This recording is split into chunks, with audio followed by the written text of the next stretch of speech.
Hey, hey.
Yeah, I'm back.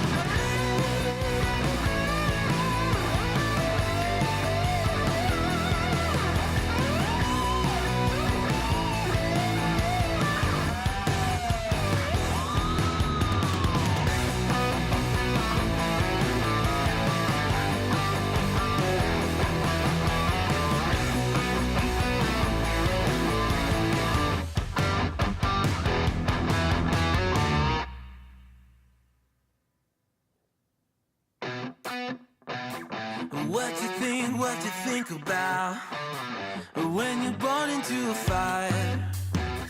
Let them burn it out. Sell them to the richest buyer. They wanna let the world decay. They tell us lies and fade away, fade away. We feel betrayed.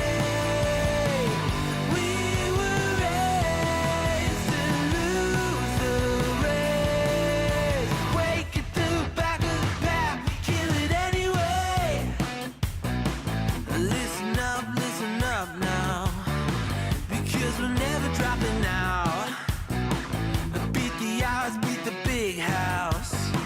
The brains are bigger than the doubt. We've been thinking for ourselves, never let the truth fade away. This is bigger than ourselves, we won't let the world burn away, burn away. We feel betrayed. We were raised to lose the race. What's up? What's up? Back of the pack, kill it anyway. To play, haters face the world's mistakes. Wake at the back of the pack, kill it anyway.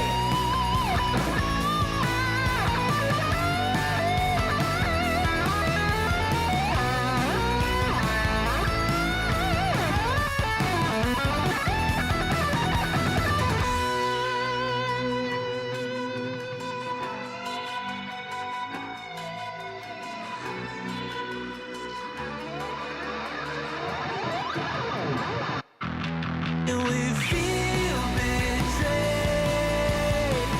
We were raised to lose the race. Wake at the back of the pack, kill it anyway. We're about done. The skid steer goes back on Monday, but the campground's looking pretty good World's mistakes. as far as like dirt work. I mean, obviously need some grass sowed and shit, but all the berms are gone. It's all smoothed out. River access again. Not too bad.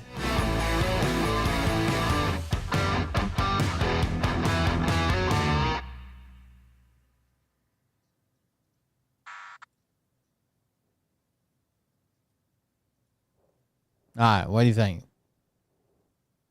About that time? 25 months in a row. Look out. Hey daddies, it's me, the Linda Binda from TikTok. I wanted to make this video because I wanted to thank you for watching Cold Beer Confessionals with Will Bird. I think that's just incredible. I've watched a few episodes and I'm just like very intrigued. But you know what I'm most intrigued in is Big Daddy's meat stick. I heard that it's very thick, like a good old German sausage. You know, Linda and her coochie loves that. Oh, never mind. Let's not go there. Anyways, I hope you have a good show and enjoy it as you can. There's a lot of weird things that go on, especially when it comes from the realm of Linda Bindaland. So, enjoy the show. Thanks for watching. Peace out. Welcome everybody. I am Will Bird, and this is the Cold Beer Confessional. Thank you guys for joining us. Thank you for being here. Missed last night through some extraordinary events that happened, but there you go. Been working at the campground. Most of the dirt work's gone. Skid steer goes back Monday. It's been a bad week. So many things went wrong. My boss, the person who owns the campground, her car broke down in Knoxville. We had a bathroom emergency last night. More like a flooding emergency last night. Then, my company card quit working today. Like I need diesel fuel and shit for the skid steer. My company card just keeps getting declined everywhere. It's been a series of unfortunate events this week, but I'm here tonight, so we'll see. Lisa's house. So Lisa's house is a 3-story. Like it's got like a finished basement. It's got a story above that and a story above that. Well, the finished basement was actually never meant to have plumbing in it. It's actually below the drain line. But when they finished it and they put a bathroom in there, they had to put a system in that like pumps the waste, whether it's the tub or this toilet or the sink or whatever. It's got a pump that grinds everything up and pumps it out because it's lower than the drain line going out of the house. So it's actually a grinder pump. So it's got like teeth, it grinds it up. That way if it comes to the toilet, you can grind it up, but bath water, it just kind of pumps out. Because there's a toilet, a sink, and a bathtub downstairs. And the pump's just out.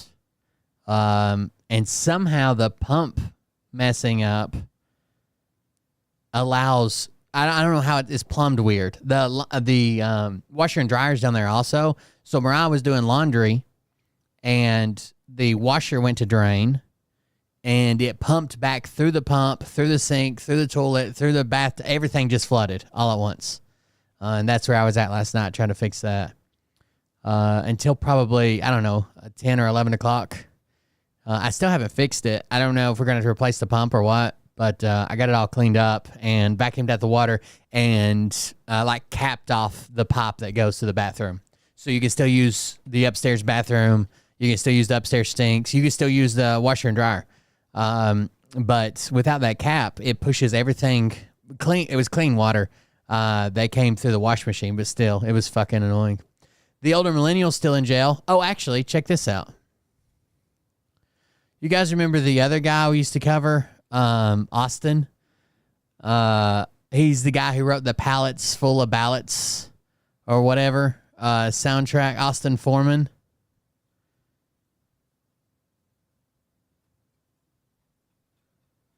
Let's see. Older millennial. He's been in jail a few times. A lot of it alcohol related. A lot of it fucking beating women and children related. He's kind of a piece of shit too. He's actually him and his wife. I don't know if they've gotten back together, but him and his wife separated because he's trying to meet up with women online because he got just the littlest bit of fame on TikTok, and he's like trying to fuck other bitches, but then talking about how much he loves his wife and shit. He even wrote some woman. We covered this. He wrote some woman some love song that he met on TikTok but had never even read on last night. Read in real life. But he did a video in support of the elder millennial. Let me get the audio going. Hold on. Celebrating this. Are you guys okay? OM got arrested. It happens, bro. For the left that's celebrating this, are you guys okay? How many of you did he platform when he held those live streams where he would let you come up and debate your little points with him? And what's even better about this is he's not going anywhere, dude. Like, he'll be back. And he has the tiniest fucking head. When he doesn't have a goatee, it looks like his head is an arrowhead. He'll still like a Native American carved his chin to a point. older millennial, and you'll still be mad. Joe, we love you, bro. We got your back. We support you over here. I hope everything gets better for you. I remember multiple times that you've come on here and you've had my back when I was going through some really tough stuff, and I'll never forget that. I appreciate that. You are. They've got a young kid. So his wife's name's Allie. They got a young kid, and last I heard, she had finally got her shit together and this left. And he had quit drinking. He was trying to do everything, get his family back together, but he was trying to meet up with some bitch in Las Vegas. You're a good guy, good friend. I know at the end of the day, you're going to come out on top, bro. And meanwhile, everybody else is talking crap. They're just driving up your views. We love you, bro. We're praying for you. And talk to you soon. I owe you a phone call. Okay, Owen. Yeah, and again, I typically, like, I might make a small joke about, like, oh, you got arrested. Ha, ha, ha. You got tased, whatever.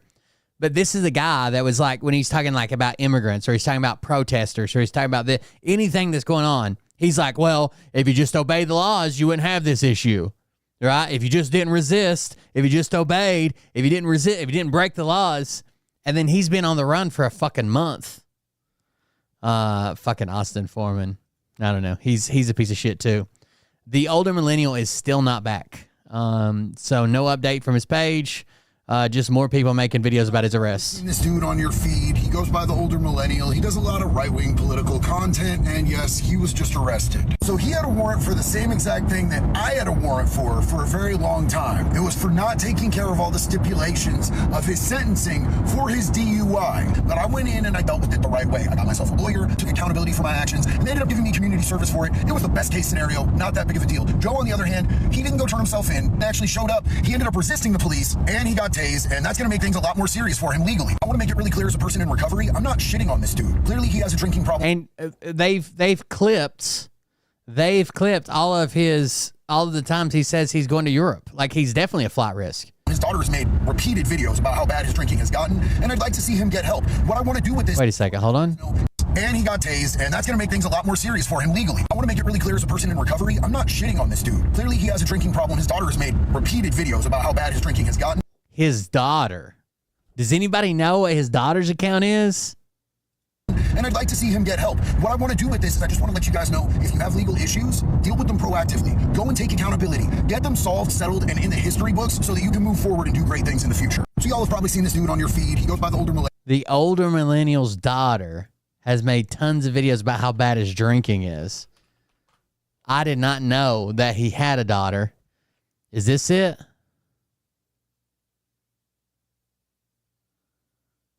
Or one of these, her?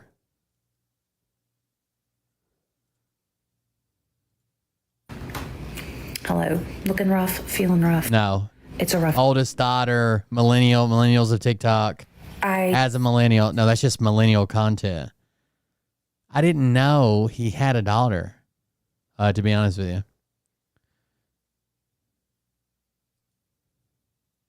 You see, this is the problem with all you Gen Z liberals. Her real name is Eden. He was jaywalking. He clearly broke the law. It's not police brutality. He did not comply with commands, and he was attacked by 6 different police dogs. He shouldn't have been jaywalking. He's the one that committed a crime. Hold up, someone's at the door.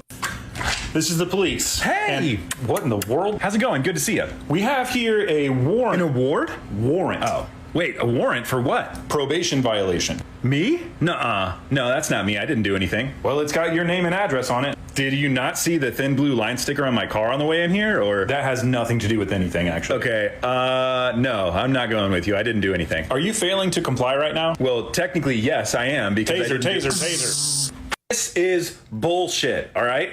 You're all paid by Harry. Harry paid all of you to do this, didn't he? Turn to your left, please. Thank you. And you're probably shills for the Dems. That's why you do this, because I do nothing but make good videos about you. Turn to your right. Thank you. I do nothing but support you on the internet, and you got to treat me like this? You see, bootlickers coming to justice is always good. Always good. What is this one? OM got tased. We've heard about it all day. Are you guys done obsessing over it? Hey, aren't you the same people that cried over a man getting put in handcuffs, one of your little senators? Anytime anybody on your side gets arrested, it's an abuse of power. They were too rough. But then you're over there celebrating. You think the elder millennial running from a warrant is anywhere near able to be compared to a sitting senator trying to ask a question? As OM got tased. Aren't you the same side that wants everybody released because everything is an injustice? Suddenly, somebody on the internet that you don't know personally, that you just don't like the opinions of, gets arrested, gets tased, and you're like, yes, lock him up, keep him in jail.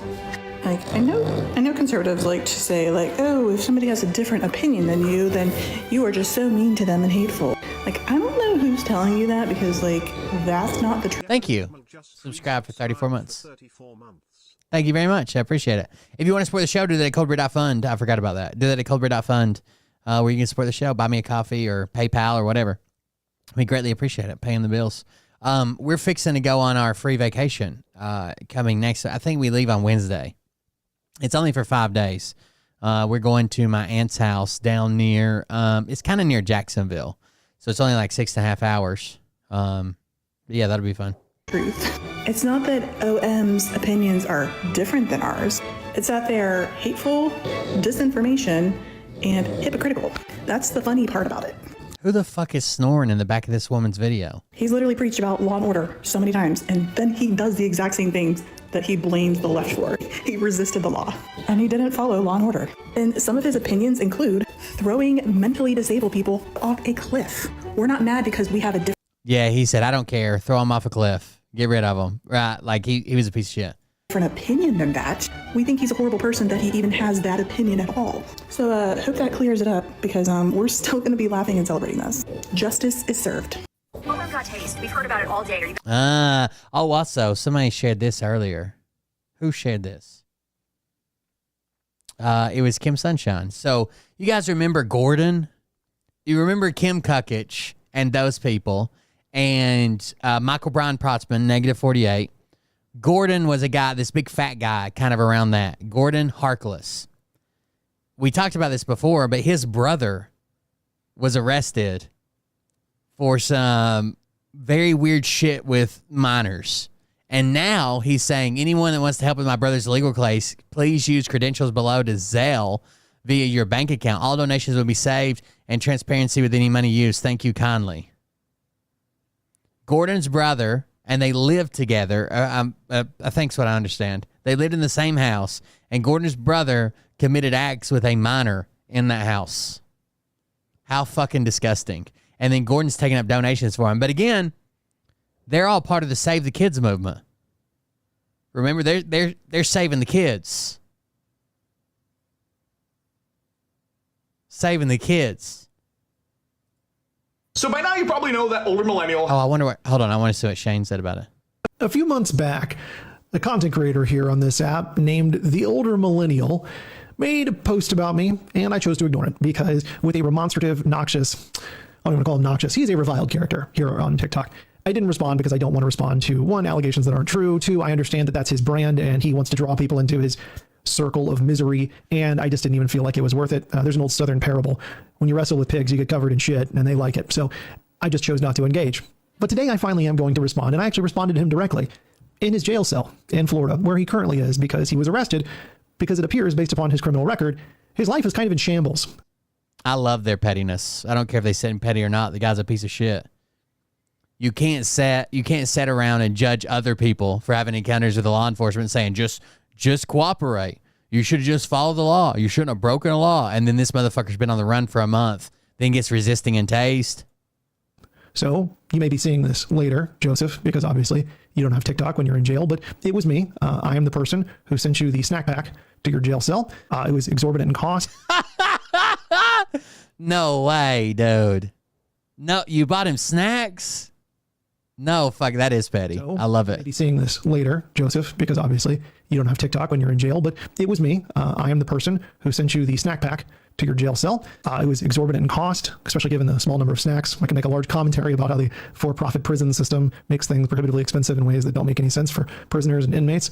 But you're an inmate now, or you were an inmate, or maybe you're well, you know, he's an inmate now because he's not watching, but by the time he watches this, he's going to realize that it was me, Shane Morris, the guy that you made all those untrue claims about that sent you a snack. So why did I do it? I did it because I hope this will be a... I would have just done it to be a dick. Hope you enjoyed those fatty cakes. Moment of introspection for him. I see who he is now on paper. And I watched a lot of videos about him and his life and his decisions. And as critical as he was of my life, I think so much of it is projection. Where... Oh, thank you very much. Hey, from Belfast, UK. Love all my U.S. cult family. Thank you very much. Thomas Mullen, the 3 6-packs. You can support the show at Cobra.fund, just like Thomas. Thank you very much. I think it would be different as well if he was like, if he wasn't like this right-wing content creator, or if even if he made right-wing content, but it was about recovery, right? If it was about recovery or something. But he's had multiple DUIs. He was in a car wreck that injured somebody. He passed out in the fucking car, and he hasn't even slowed down on his drinking. Like, he says, I use this to tell people I made mistakes and they shouldn't make the same mistakes, while he's just fucking plastered every fucking night on live stream. Like, he hasn't stopped. He hasn't slowed down. He hasn't changed any of his lifestyles. He's got 2 DUIs now, violation of probation for DUI, resisting arrest now. And it seems like, unless we get information otherwise, it seems like him and his buddy stole $3.2 million. Yeah, $3.2 million from his followers. I'm a dad and I'm married and I have that, stable family life, the American family that I think that he wants. I think the reason that a lot of his life is out of control is because he missed so many things that he wanted. And it's because his own narcissism and personality flaws didn't allow him to really get where he wanted to be in life. That is true. He preaches all these conservative, traditional family stuff like this. He can't even keep a fucking girlfriend. He had a girlfriend that was also on TikTok. She's like a fitness woman, right-wing person. But I guess now he's single. He's always talking about meeting up with girls in Vegas and shit during, what was it, VidCon? He's a 41-year-old man with what appears to be severe alcoholism. There have been many videos that I watched where he was clearly blasted out of his mind here in the sap. He has multiple DUIs. He's suffering penalties for those DUIs. He's now, temporarily at least, lost his freedom because of his actions. It appears recently he may have lost his job based upon his LinkedIn job changes. I can't imagine that being a reviled person who advocates for the euthanasia. And all I want him to do is research his talking points. Dude, you can't take a meme, then make a video and declare it true for 500,000 people, right? Jesus fucking Christ. You can at least Google it. Of developmentally disabled people. I can't believe I'm saying that sentence, but there was actually a video of him advocating that people with developmental disabilities be thrown off a mountain, his literal words. He's like, I don't care about those people, not one bit. We can throw them all off a fucking mountain. That was his exact words. When they were, I think it was about abortion, and it got to developmentally disabled. And he said, I knew you were going to ask that. I don't care one bit about those people. We can take them all and throw them off a fucking mountain.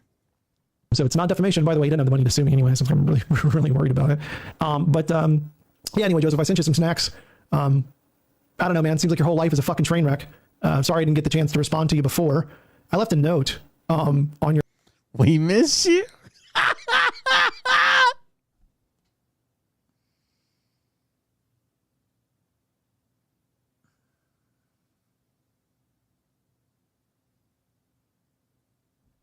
He has a big following on TikTok, and that's kind of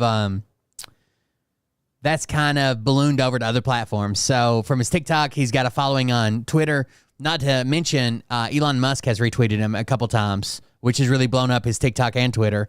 Plus, he live streams on Twitch too. When he's live on TikTok, he's also live on Twitch. His TikTok audience is obviously a lot bigger, but he's got a Twitch audience as well. Your snacks said we miss you. He's got like 500,000 followers. Well, he's had several accounts banned. Let's go actually look. I'm gonna open her page in a new window. I think he has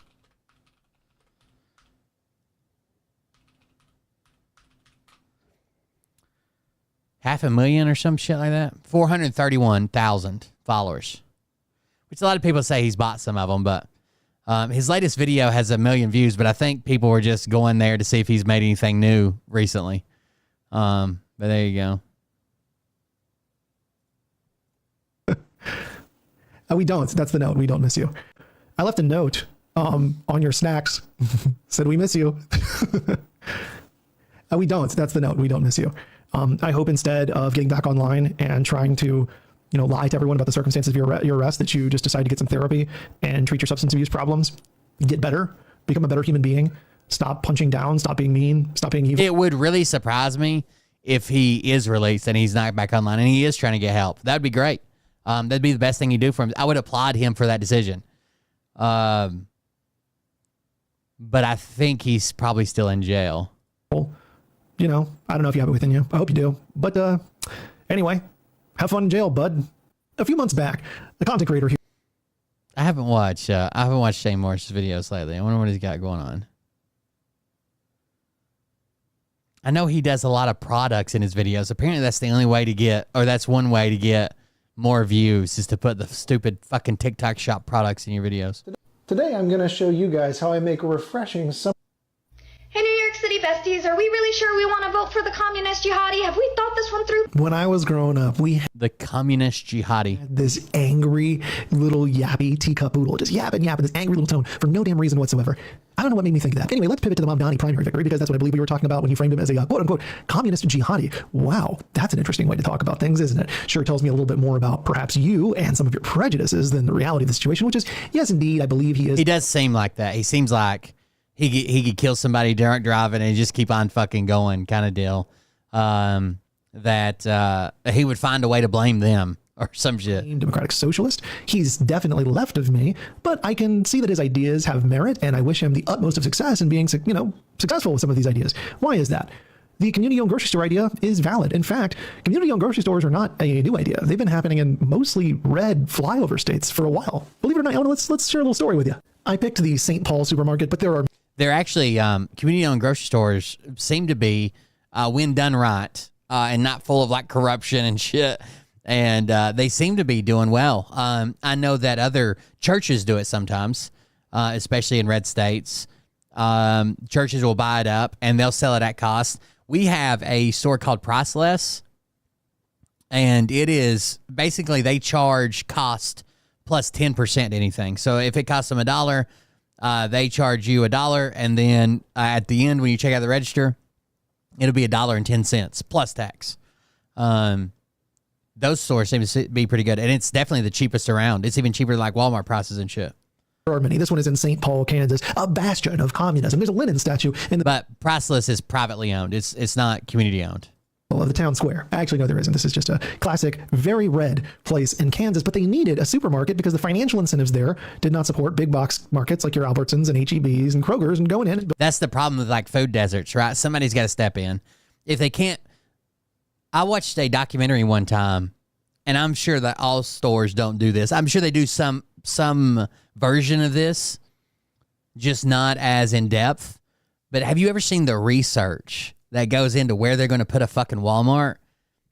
Dude, they have logistic teams that are out here fucking measuring traffic and how much of the store you can see from the interstate or the main road and where exactly we should put it within fucking meters to get the biggest target audience. Is it too close to that store? Is it too far away from this one? How do we get these people to come here? What places they go by? What are they shopping at already? And they're super secretive about it. I think they have to be, because if you just got like our Walmart that we've had, there was rumors about it all the way back when I was in high school, but we definitely got it after I was in high school. I think when I was in the Army, they got it. It was just like in a cow field, right? Just pasture. The guy put hay on it in the spring, cut the hay, and then after the hay was cut and baled, he put cows on it and rotated them from a different field.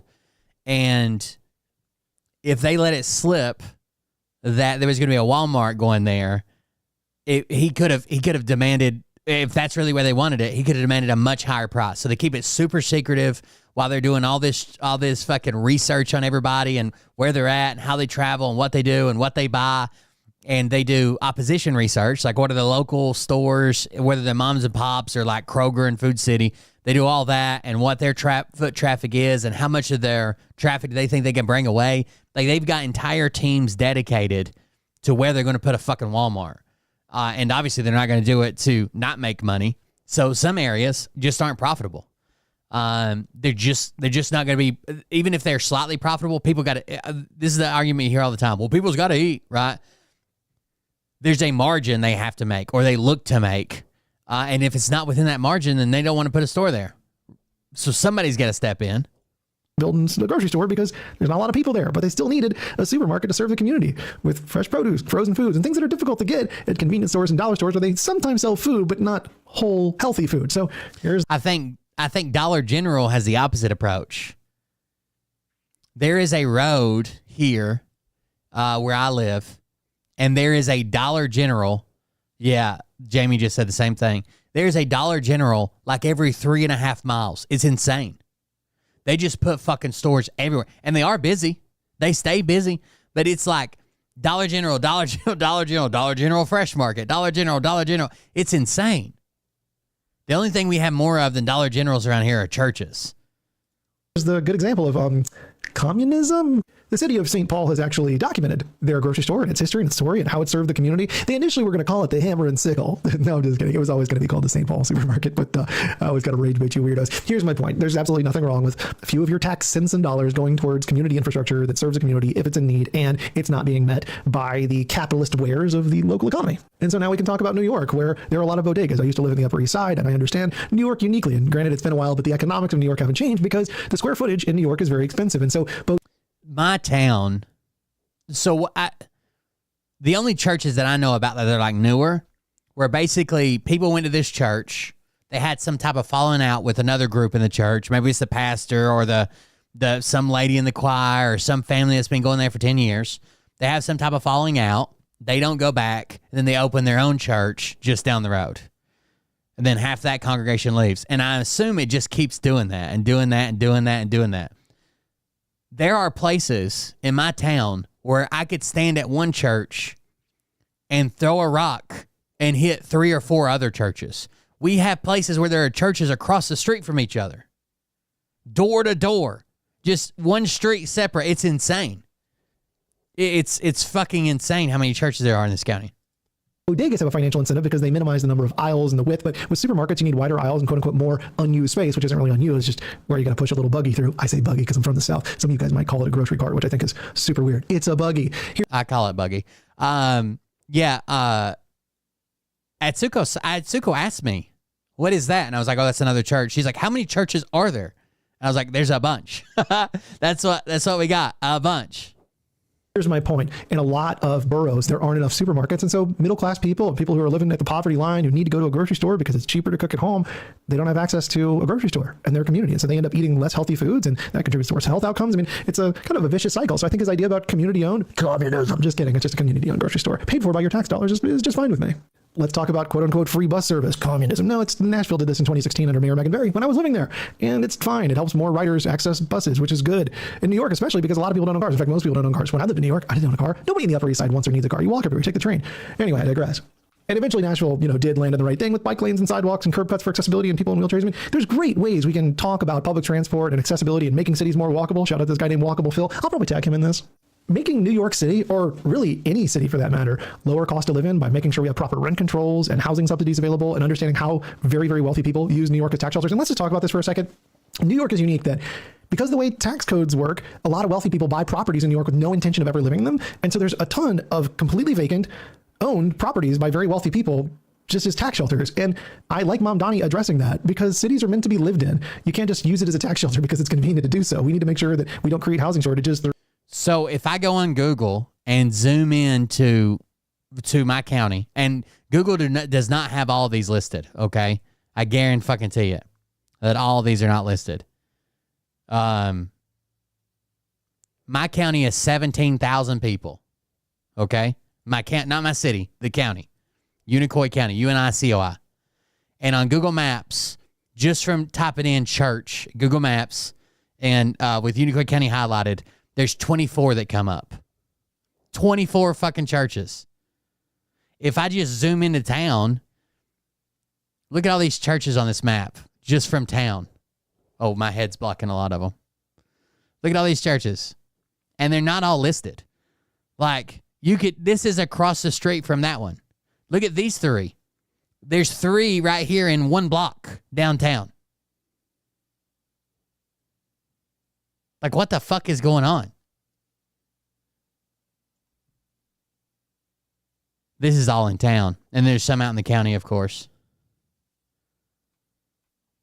These two churches right here are near where I live. They're just across the railroad tracks. This is probably 150 feet. Well, I guess I could measure it. This is probably 150 feet. There's like a railroad tracks here. This church is right before the railroad tracks. As soon as you come over the railroad tracks, you can see this church. This is the bridge that's washed out. Oh, wow. The bridge is gone. That's the first time I've seen it on the map updated. The bridge is fucking gone, dude. There was a bridge from this cluster of trees to right here. No. From this cluster of trees to right here was a bridge. The road just fucking ends now. Actually, there's the bridge laying right there. You see the bridge? That's the bridge just chilling there. Hanging out. And then part of it's over here. Damn. I wonder what the campground looks like now. Just got to be all fucking sand, right? There's the train trestle, the railroad project. This is pretty recent. There it is. God, look at all the cabins that are fucking gone. There was a cabin here. There's a bathhouse here, an apartment here, a cabin here, camping spots here. All this is camping spots that are now gone. There's our dead tree. The cabin here missing. Boathouse is gone. There's a garden. The pond is gone. This is a pond. Now it's just a pile of wet sand with a spring. Damn. Hurricane Helene, yeah. The water line, this is the river, obviously. The water line was up here in the fucking trees. My camper was floating. Fucking wild, dude. Actually, I can show you the water. The water line come up behind this building, right? So right here where the cursor is, it went behind this building because this is all hill. Over through here, this tree was underwater. Then it came down through here, floated my camper and all these campers through here and went all the way across. And this creek, that's a creek right there, also flooded. So we were flooded on both sides. Couldn't get out for a while. Had to wait till some of the water receded so we could even hike out. This is USA Raft's property. Their property's fucked. I think what they were told was that they had septic tank issues already, okay? They had septic tank issues already to where multiple times a year they were having to get their septic tank pumped because it just wasn't the size that they needed for how many guests they have. So they were having to get it pumped. Instead of pumping it every few years, like we could do, because we've got like 9 septic tanks on the property, they had one and they were having it pumped 3-4 times a year. And they were already having issues with that, and it washed out their field lines. And from what I heard, now this is just rumor, it might not be true. From what I heard from them talking and other people talking locally, they don't have an area that'll be approved to put the field lines in back for the septic tank. So this property can still be used, but it's like day use. There's not going to be any bathrooms on it. The other option is to put in what they call a package plant, which is basically like a wastewater like a very small wastewater treatment plant. Yeah. They basically would have their own little bitty treatment plant. You know those little buildings that are beside like cell phone towers? It's a building about that size, but it's a little treatment plant so they can treat it, do something with the waste, and then put the water back. But then somebody's got to monitor it. It's stupid expensive. I just don't think they're going to do it. This is the railroad project. You know, I take those videos of those dump trucks. Here's all the dump trucks lined up on the other side of the railroad where they're building it all the way back. This is all washed out. This is the railroad that goes over into North Carolina. It goes across the mountain and pops out over in Poplar. Twin Eddies, CSX Mining. So right now it's kind of a road because they got to get the dump trucks up there, but there'll be rail line in here. There's some dump trucks right there going out whenever the satellite passed. But they had to rebuild this all the way across the mountain. They started in Poplar and they started beside us, and they're supposed to meet in the middle, wherever that is, depending on how long it took for each side. I think that, yeah, they're still building. It was just the trees blocked that angle. All the way across. It's a windy-ass fucking railroad. It just follows the river all the way through the mountain. And once you're up on that side of it, until you get over in North Carolina, there's no roads, there's no nothing. It's just national forest. When I worked for the railroad, it was a boring-ass ride to go all the way through here. That's Shadow. I thought that was missing. That's Shadow. All the way across, back down through here. And here's the side on the other side. So this is like their staging yard from the other side. See the trucks parked? So that's a long-ass fucking way. We'll look at it. It's from here in Poplar to over here in Tennessee. From here in Poplar to all the way over here in Tennessee. That's a long-ass fucking ways to rebuild the railroad. But they've got clients they service there, so they're saying it's worth it to rebuild it. I can't believe the bridge is just fucking laying there. But there's how close those two churches are. Look, they can both fit on the screen. This is a church down here at the bottom, and this is a church up here at the top. This is Chestoa Baptist Church, where I went to as a kid, and this is Unaka Springs Free Will Baptist Church. Literally, you could throw a rock from one to the other one. That's insane. The hurricane was horrible. Basically, what happened is it started raining. The sun was out. We weren't even supposed to get that much rain. It was barely raining where we were at. The problem was it was raining on the mountain, and all of it was coming down the Nolichucky River. So this bridge, pretty early on, this bridge right here took a shit ton of debris. Okay? A shit ton of debris. Like there was sticks and trees and people's houses and connexes. Like this bridge became a dam, right? There was so much debris up against the bridge, it became a dam. And it was holding the water back. And when it did that, it started filling up this whole valley up through here. So almost instantly, the road from about right here all the way to where I live was covered. Can't go out through here. The park, this is a park recreation area. It was underwater. All this is underwater. And then the area where our campground is kind of a bowl, right? Like everything else is mountainous. Even the road coming in is pretty steep. This is all real steep cliff right here. So where we're at is kind of a bowl. So it just started filling this shit up. Literally, Mariah, the power went out that morning, and Mariah's like, fuck it, I don't feel like doing anything. The office is closed. So her and the kids are just watching movies, laying around napping, basically.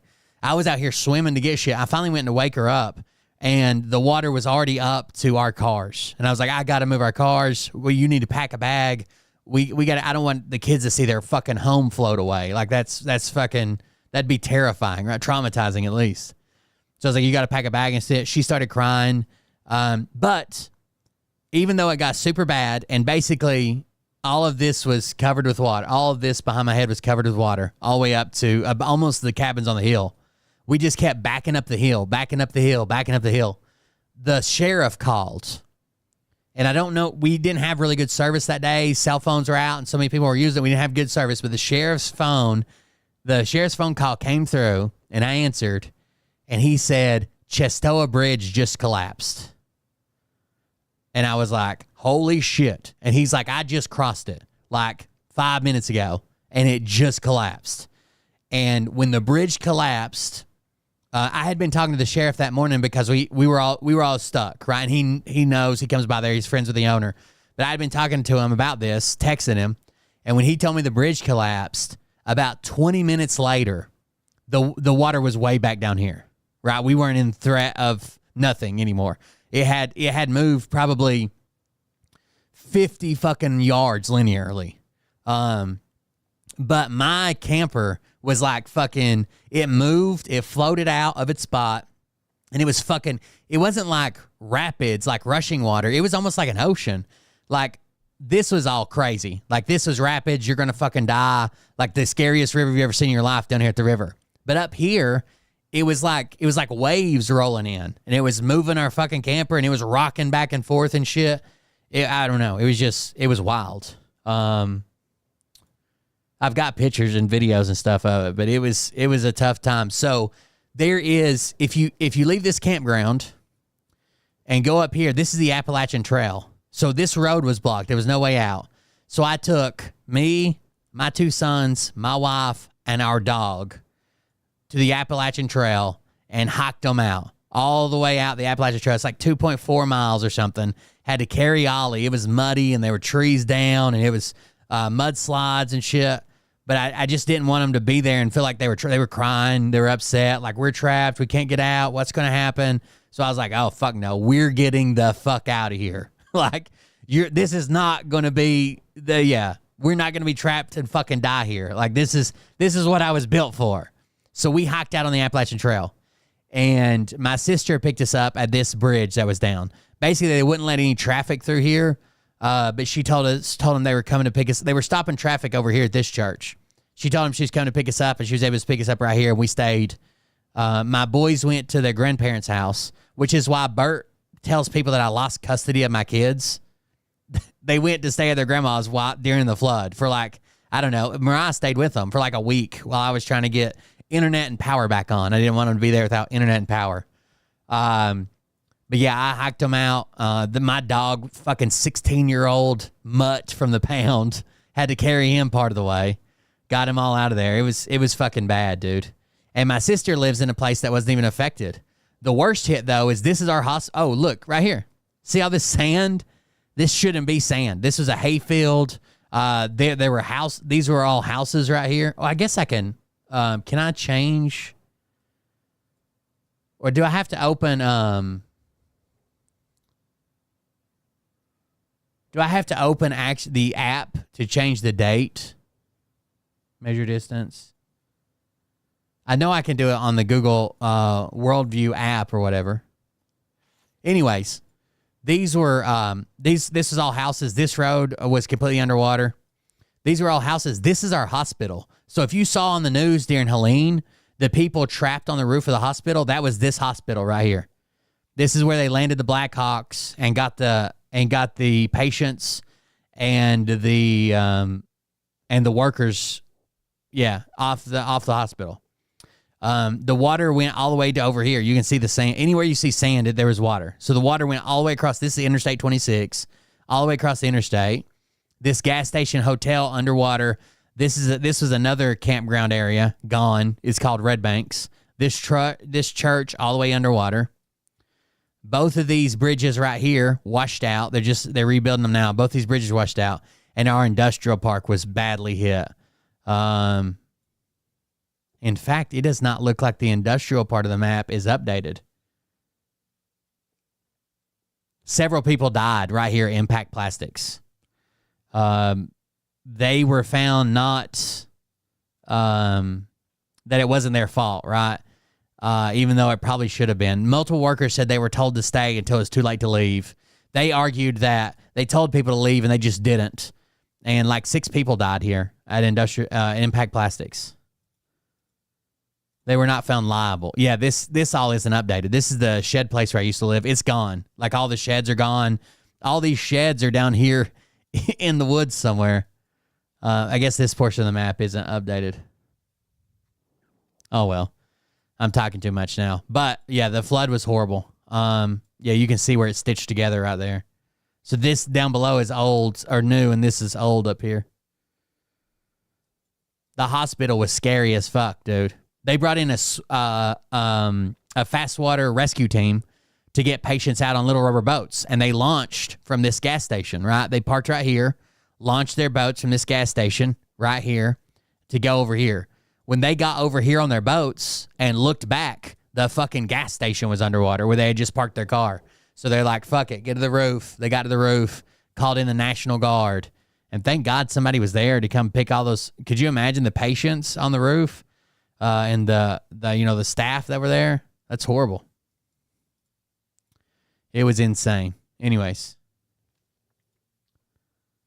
Through illogical tax incentives. Houses are meant to be lived in. Apartments are meant to be lived in. This isn't a crazy thing. Apartments are not meant to be used as these crazy like tax shelters, so you don't have to pay taxes. I mean, this is not a crazy idea.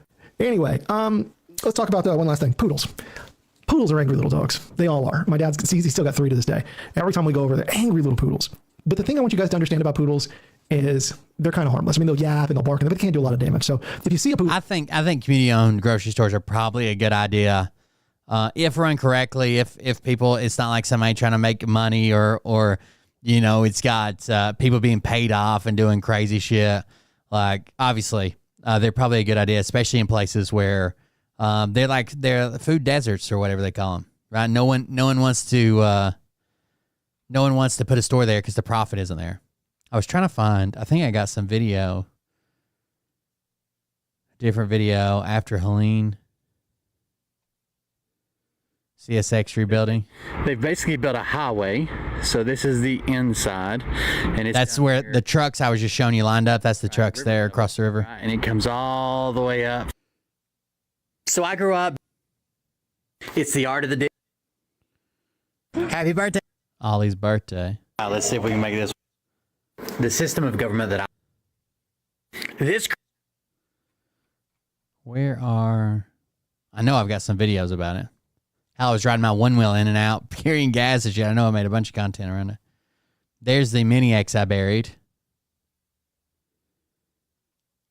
God, it doesn't feel like it's been that long ago, dude. There's drone footage of the campground destroyed. Oh my gosh, why you mad?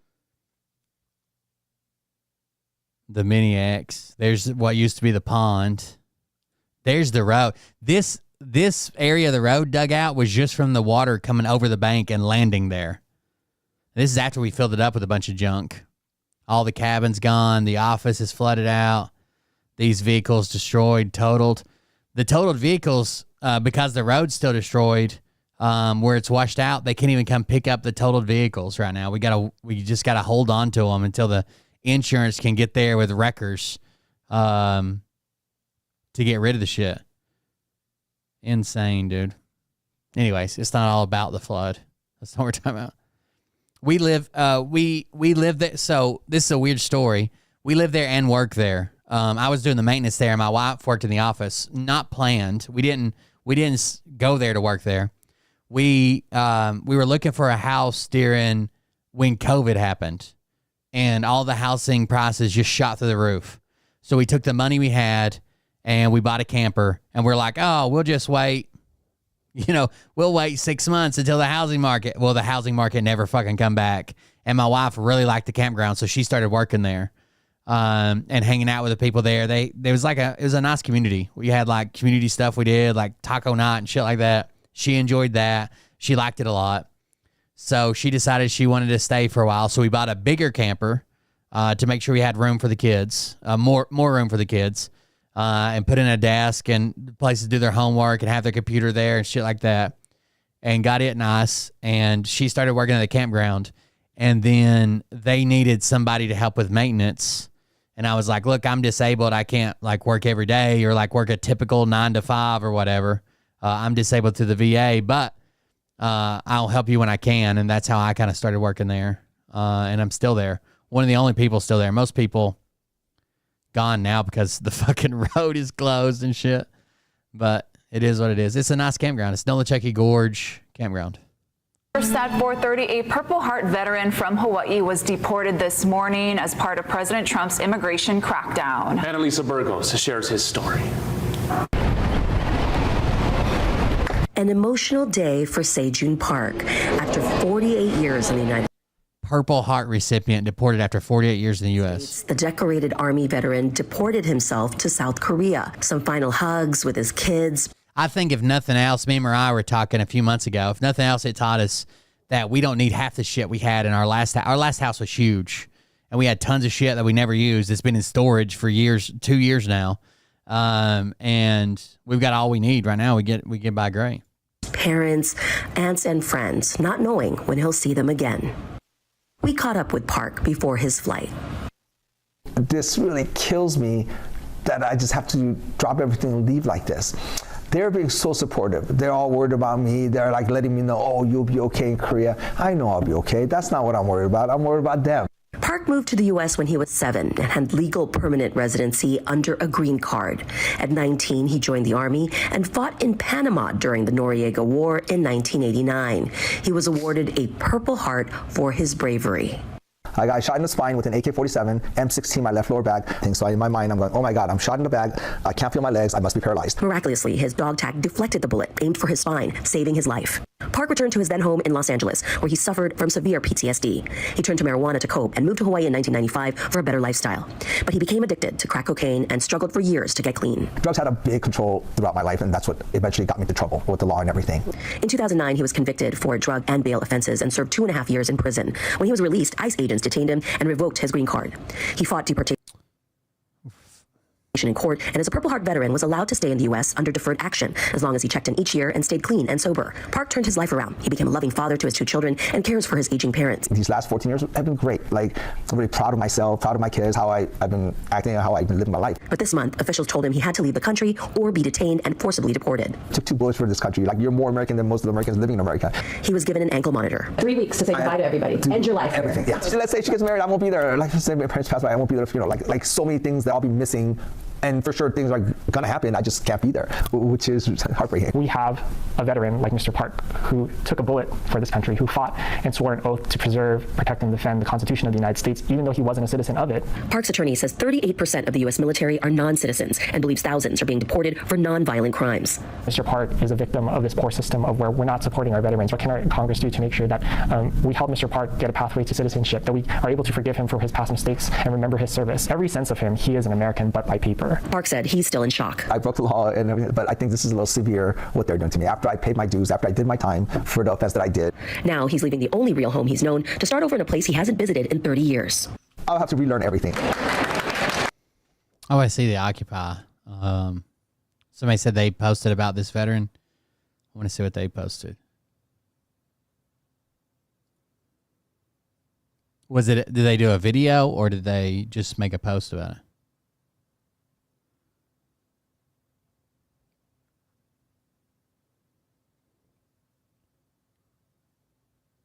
I was looking for the guy on the thumbnail. I don't see him.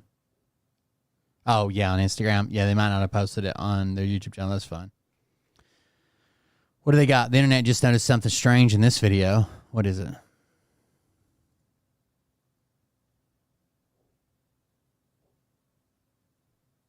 Donald Trump is absolutely out of control, and this is exactly why he needs to be surrounded by yes men. And this is also exactly why the internet just noticed something incredibly strange in this. Have you seen that fucking Daddy's Home video that Fox News and all the White House, everybody's fucking posting about Trump? Because at NATO, the guy said, oh, well, sometimes the daddy has to use strong words or whatever, trying to make light of the fact that Trump's like, they don't know what the fuck they're doing. This video. Now, everybody can recognize that Donald Trump is out of control, but it goes even further than that. Not only is he out of control, he's aggressively targeting people who disagree with him. Prominent LA political strategist Rick Taylor was reportedly detained by federal authorities while recently trying to re-enter the United States. Now, according to the West Side Current, Taylor and his family were on their way home from Turks and Caicos on June 20th when he was stopped by Why was he detained? Authorities at Miami International Airport. His wife and daughter passed through customs with no issues, but he was held for about an hour before he was released without explanation.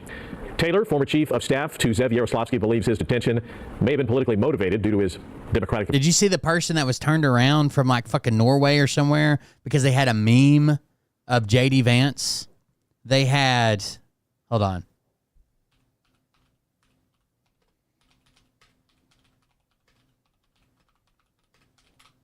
They had this bald-headed Norwegian, bald-headed meme of J.D. Vance.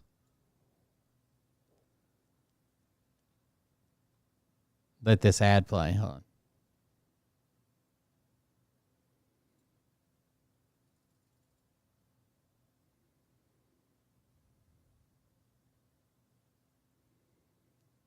on. Norwegian tourist says he was denied entry in the U.S. over J.D. Vance meme. That's insane, dude. Weeks ago, a Norwegian tourist named Mads Mikkelsen, who is not to be confused with the Danish actor from the James Bond and Marvel movies, landed in Newark Airport. On arrival, he was detained by immigration agents who demanded access to his cell phone and then denied him entry to the U.S. As one Norwegian news outlet, which spoke to him, reports, quote, Mikkelsen says that after being warned he could face a fine or even prison, he gave immigration officers the PIN code to his phone. He was then confronted. You could face a fine or a prison for not giving them the password to your phone?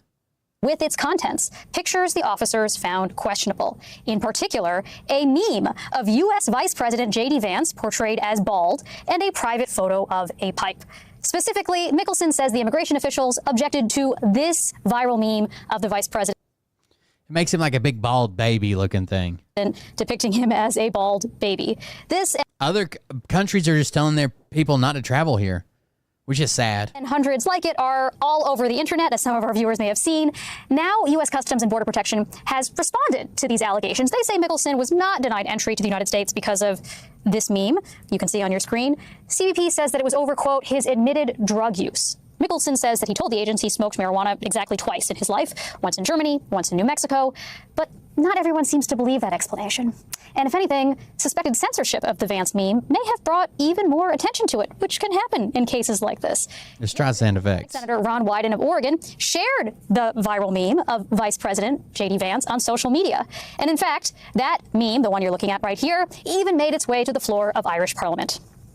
We're watching a major incursion on freedom of expression, unthinkable in a Western democracy. This week, a young Norwegian tourist detained by ICE at Newark Airport and sent back to Oslo. Why? He had this meme on his phone, Minister, a meme depicting Vice President J.D. Vance as a baby. I mean, extraordinary, extraordinary that a young person with this amusing meme on their phone depicting a public person, that this would be used as an excuse to detain him for 5 hours and then deport him back to Oslo. Again, DHS and CBP deny that's the reason. But, just in case they are not telling us the full story here, please, dear viewers, I hope you take appropriate precautions. Yeah, he smiles. I recommend that you do not try to cross the border with this meme on your phone, or this meme, or this meme, or this one. There is absolutely nothing I like the chubby-faced ones. funny They made me about laugh. any of these on your phone. We are just looking out for your own safety here. Fucking denied entry for a fucking meme on your phone. Insane, dude. Insane. What kind of I secret want to see what Bernie Sanders said. hiding? No secrets. It's just equipment to make our customers' glasses the same day. Is this equipment of alien origin? Get 2 pairs of glasses for $99 the same day at Eyeglass World. Senator Bernie Sanders is an independent in Vermont. He Mom Donnie for mayor. Mom Donnie. For The Guardian, he asked, quote, will the Democrats learn from Zoran Mamdani's victory? And he joins me now. Senator, what's your reaction to the big upset last night? Enthusiastic. It was one of the great political I do think that Republicans are going to live to regret the new Supreme Court order about the injunctions. I think they'll live to regret that when someone uses it against them. 1,000%. victories in modern history. Zoran ran a brilliant campaign.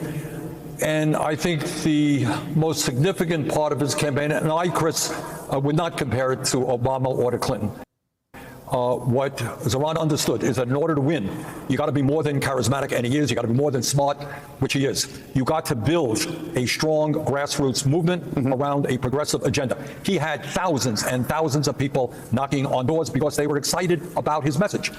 And his message said, you know what? In a time of unprecedented income and wealth inequality, we are going to ask the richest people in New York City to start paying their fair share of taxes. So among other things, we can address the major crisis facing New York and America, by the way, is soaring housing costs. You're going to freeze rent. I mean, even the Supreme Court used the example that I use all the time. Let's say a president through executive action does something clearly unconstitutional, like seizing guns. Okay, I may go to court and fight that and win. And that protects my guns. You have to go to court as well? At a time when families can't afford decent quality food.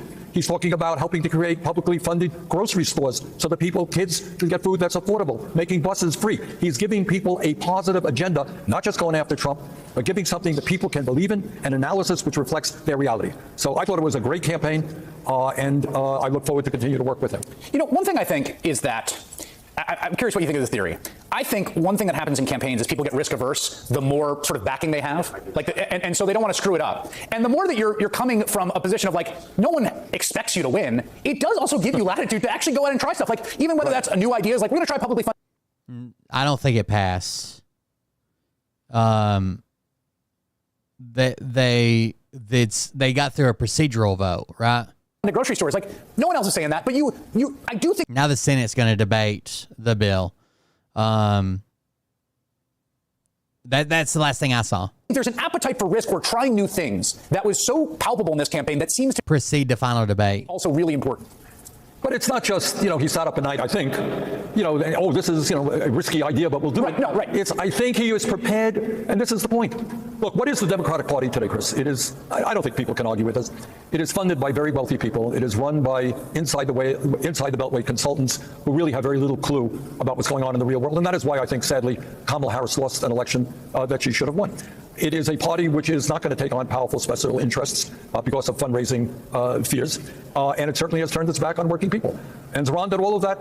He changed all of that about. And the question is, will the Democratic leadership learn from his campaign? I doubt it. I think they would rather go down with the Titanic than give up the fact that they are captains of the boat. But it doesn't really matter what they think. What Zoran's campaign showed is that people are prepared to stand up and fight for change. We're seeing that in the fighting oligarchy talk. We saw it last week. It gets such bad fucking polling numbers too. Like 60% of Americans oppose the big bill or whatever. Like, what the fuck?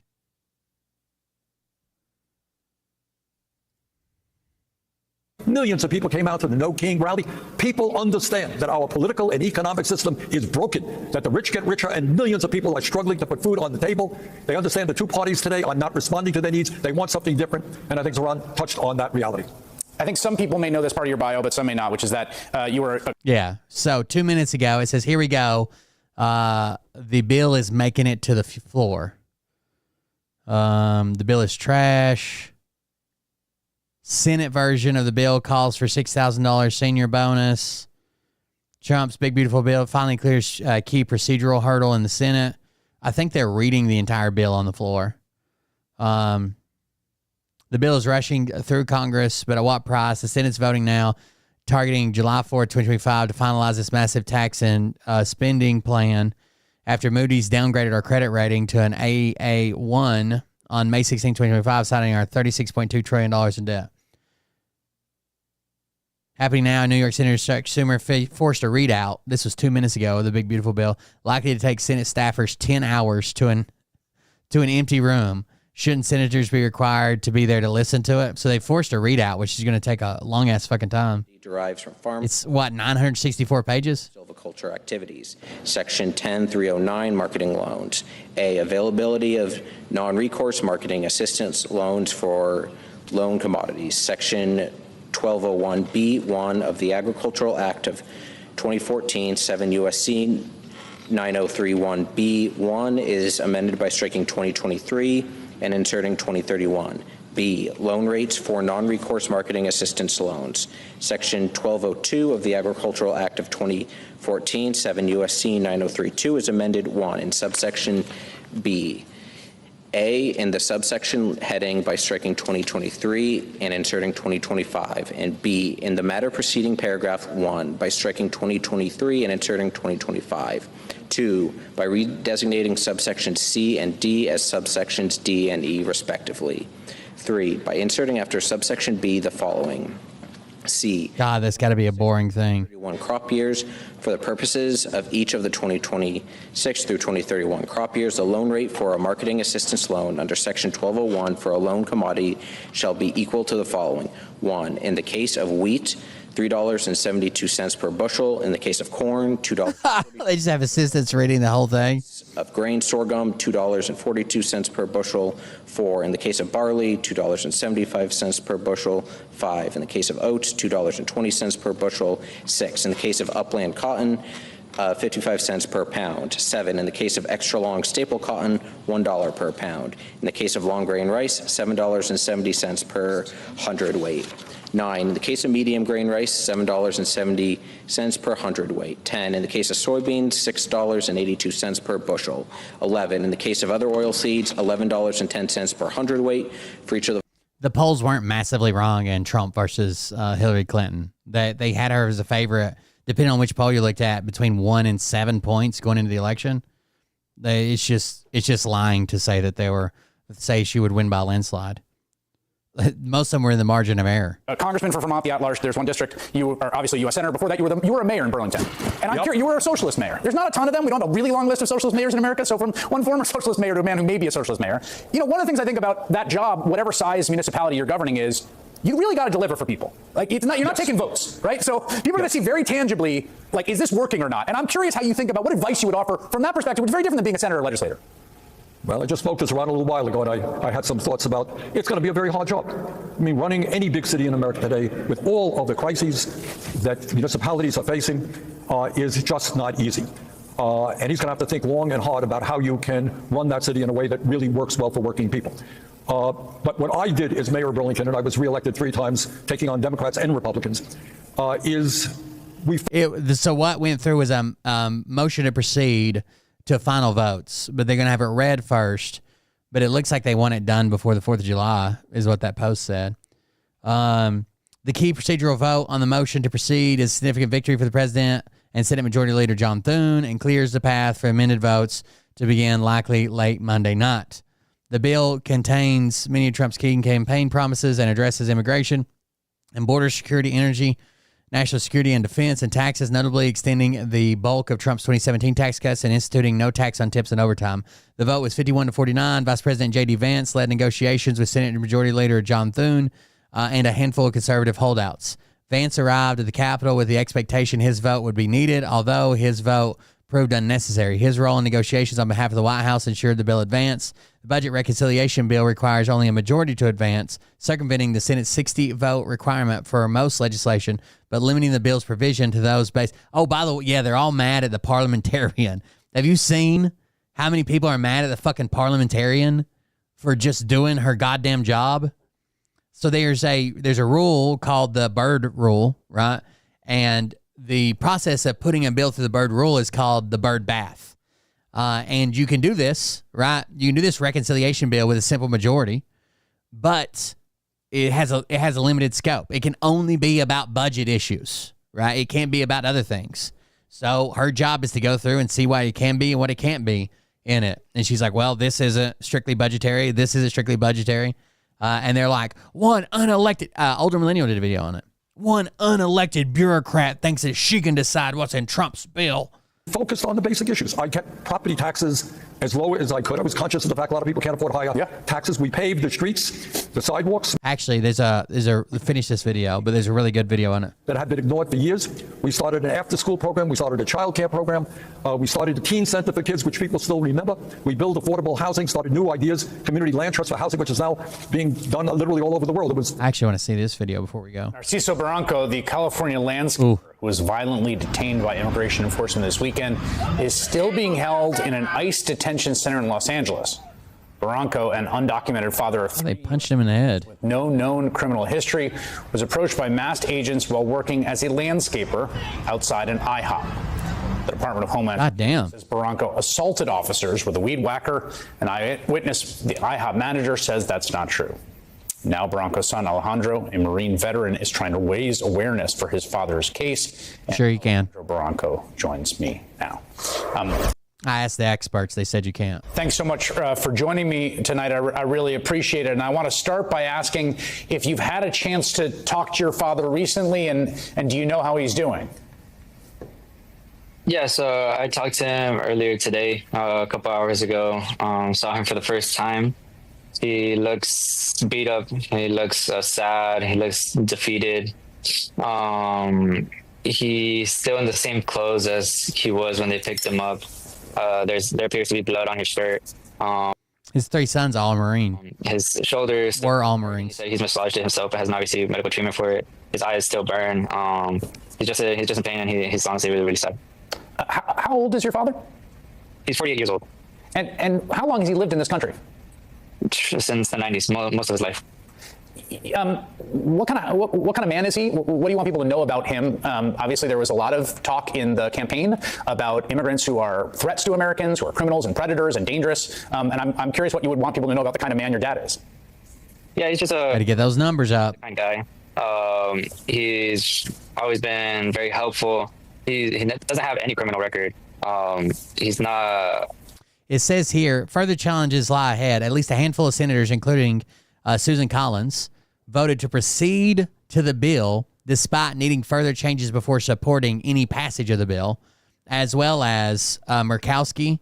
And they already had Tom Tillis already voted against it. So that's 3 of them there. He's not a threat to our community. He actually helps our community. It passed 51-49. He has us who are Marines. He always educated us well. He taught us to be patriots, taught us to love our country, to give back. So it's not at all what they're describing.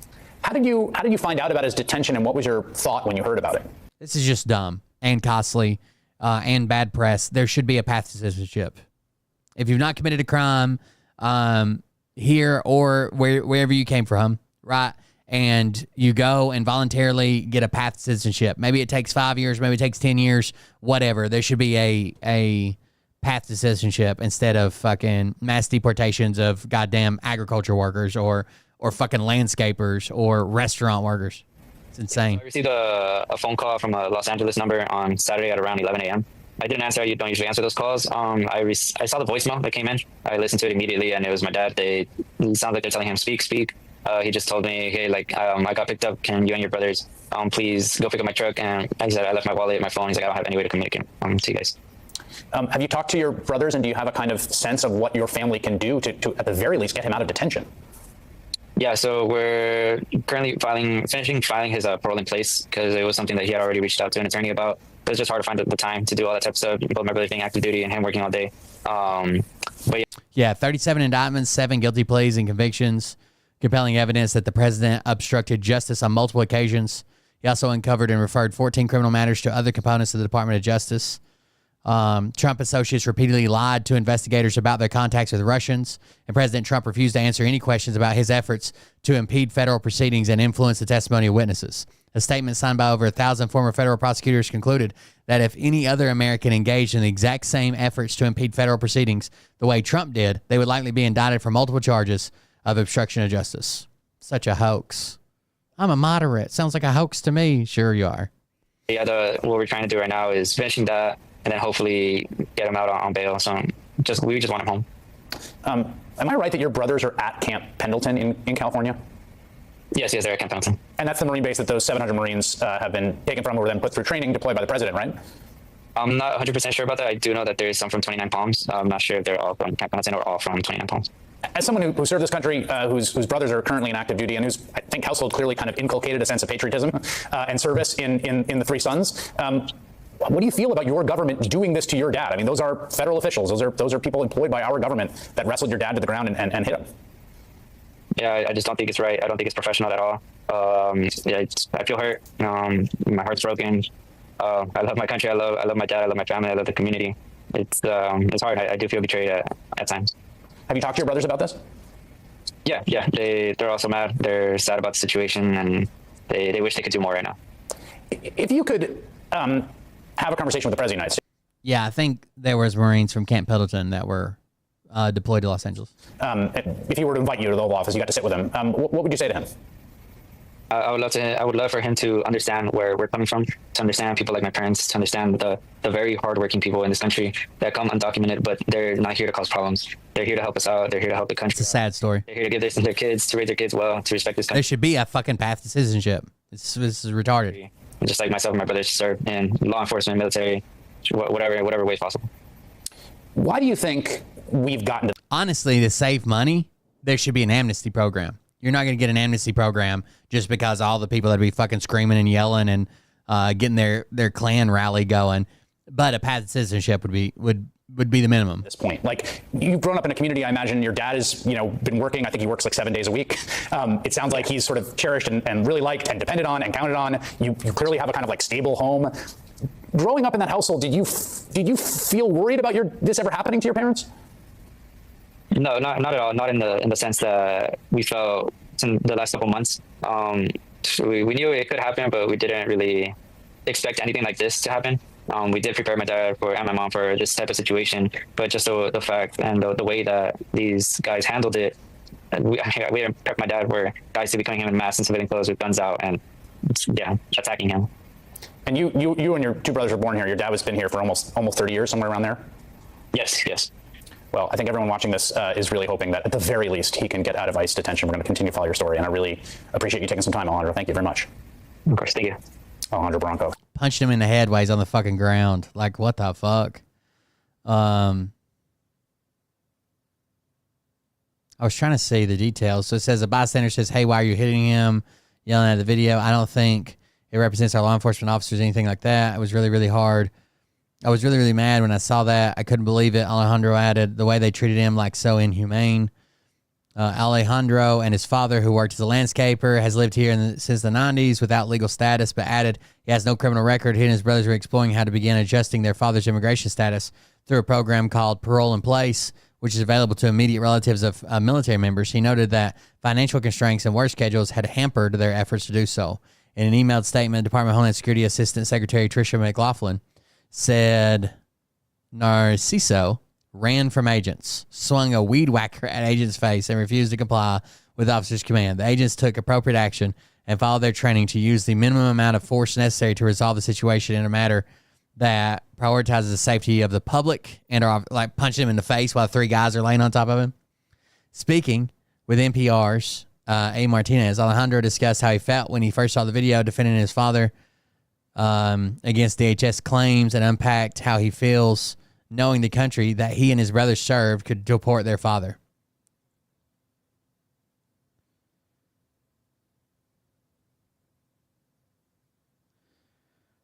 He says, and the Customs Border Protection posted on X a video of what looks like, let's see that, of him swinging a weed eater. He says, no, of course not. And the movement you see from the weed whacker, I think is natural instinct because he got sprayed just seconds before that. I think it was just his own body, his own instincts just reacting to being sprayed in the face.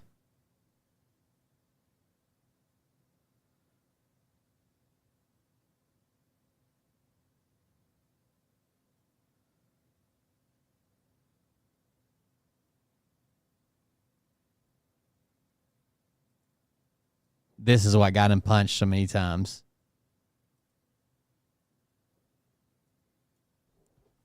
They sprayed him with pepper spray.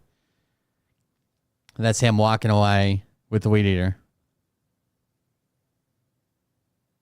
Then he turns around. I don't think it was a genuine attempt to hit him. I think it was a, hey, here, get some separation.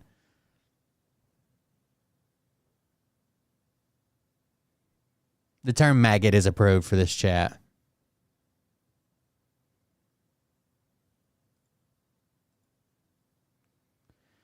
If you swing a weed whacker at federal agents, run through traffic, and refuse to comply, there will be consequences. Like 2 guys laying on you and one of them punching you in the fucking head. That's a little extreme, right? Like that, it looked like he was laying on his arm. He couldn't even give him his hand if he wanted to, with 2 guys laying on top of you. I don't think you could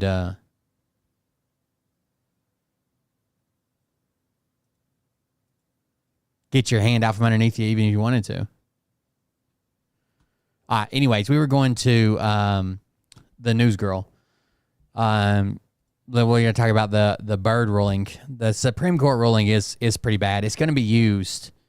Again, even the dissenting opinion said, what about when a Democrat or somebody that's very anti-gun comes in and seizes gun through executive action? Even if we know it's unconstitutional, you can't get a nationwide injunction.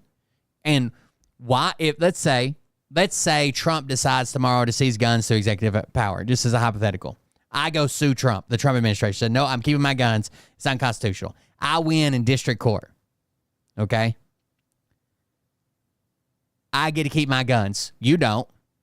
You can still be unconstitutionally, they can be seized from you. Why would the Trump administration ever try to appeal that and take it to the Supreme Court? They wouldn't. I can't take it to the Supreme Court. I won. Why would anybody else take it to the Supreme Court? Why would the Trump administration take it? They won't. They won't. It's going to be used to violate people's rights. And you're going to have to sign up on class actions or sue individually or become groups of lawsuits. It's not going to be great. The news girl is pretty unbiased. I want to cover the Byrd rule stuff.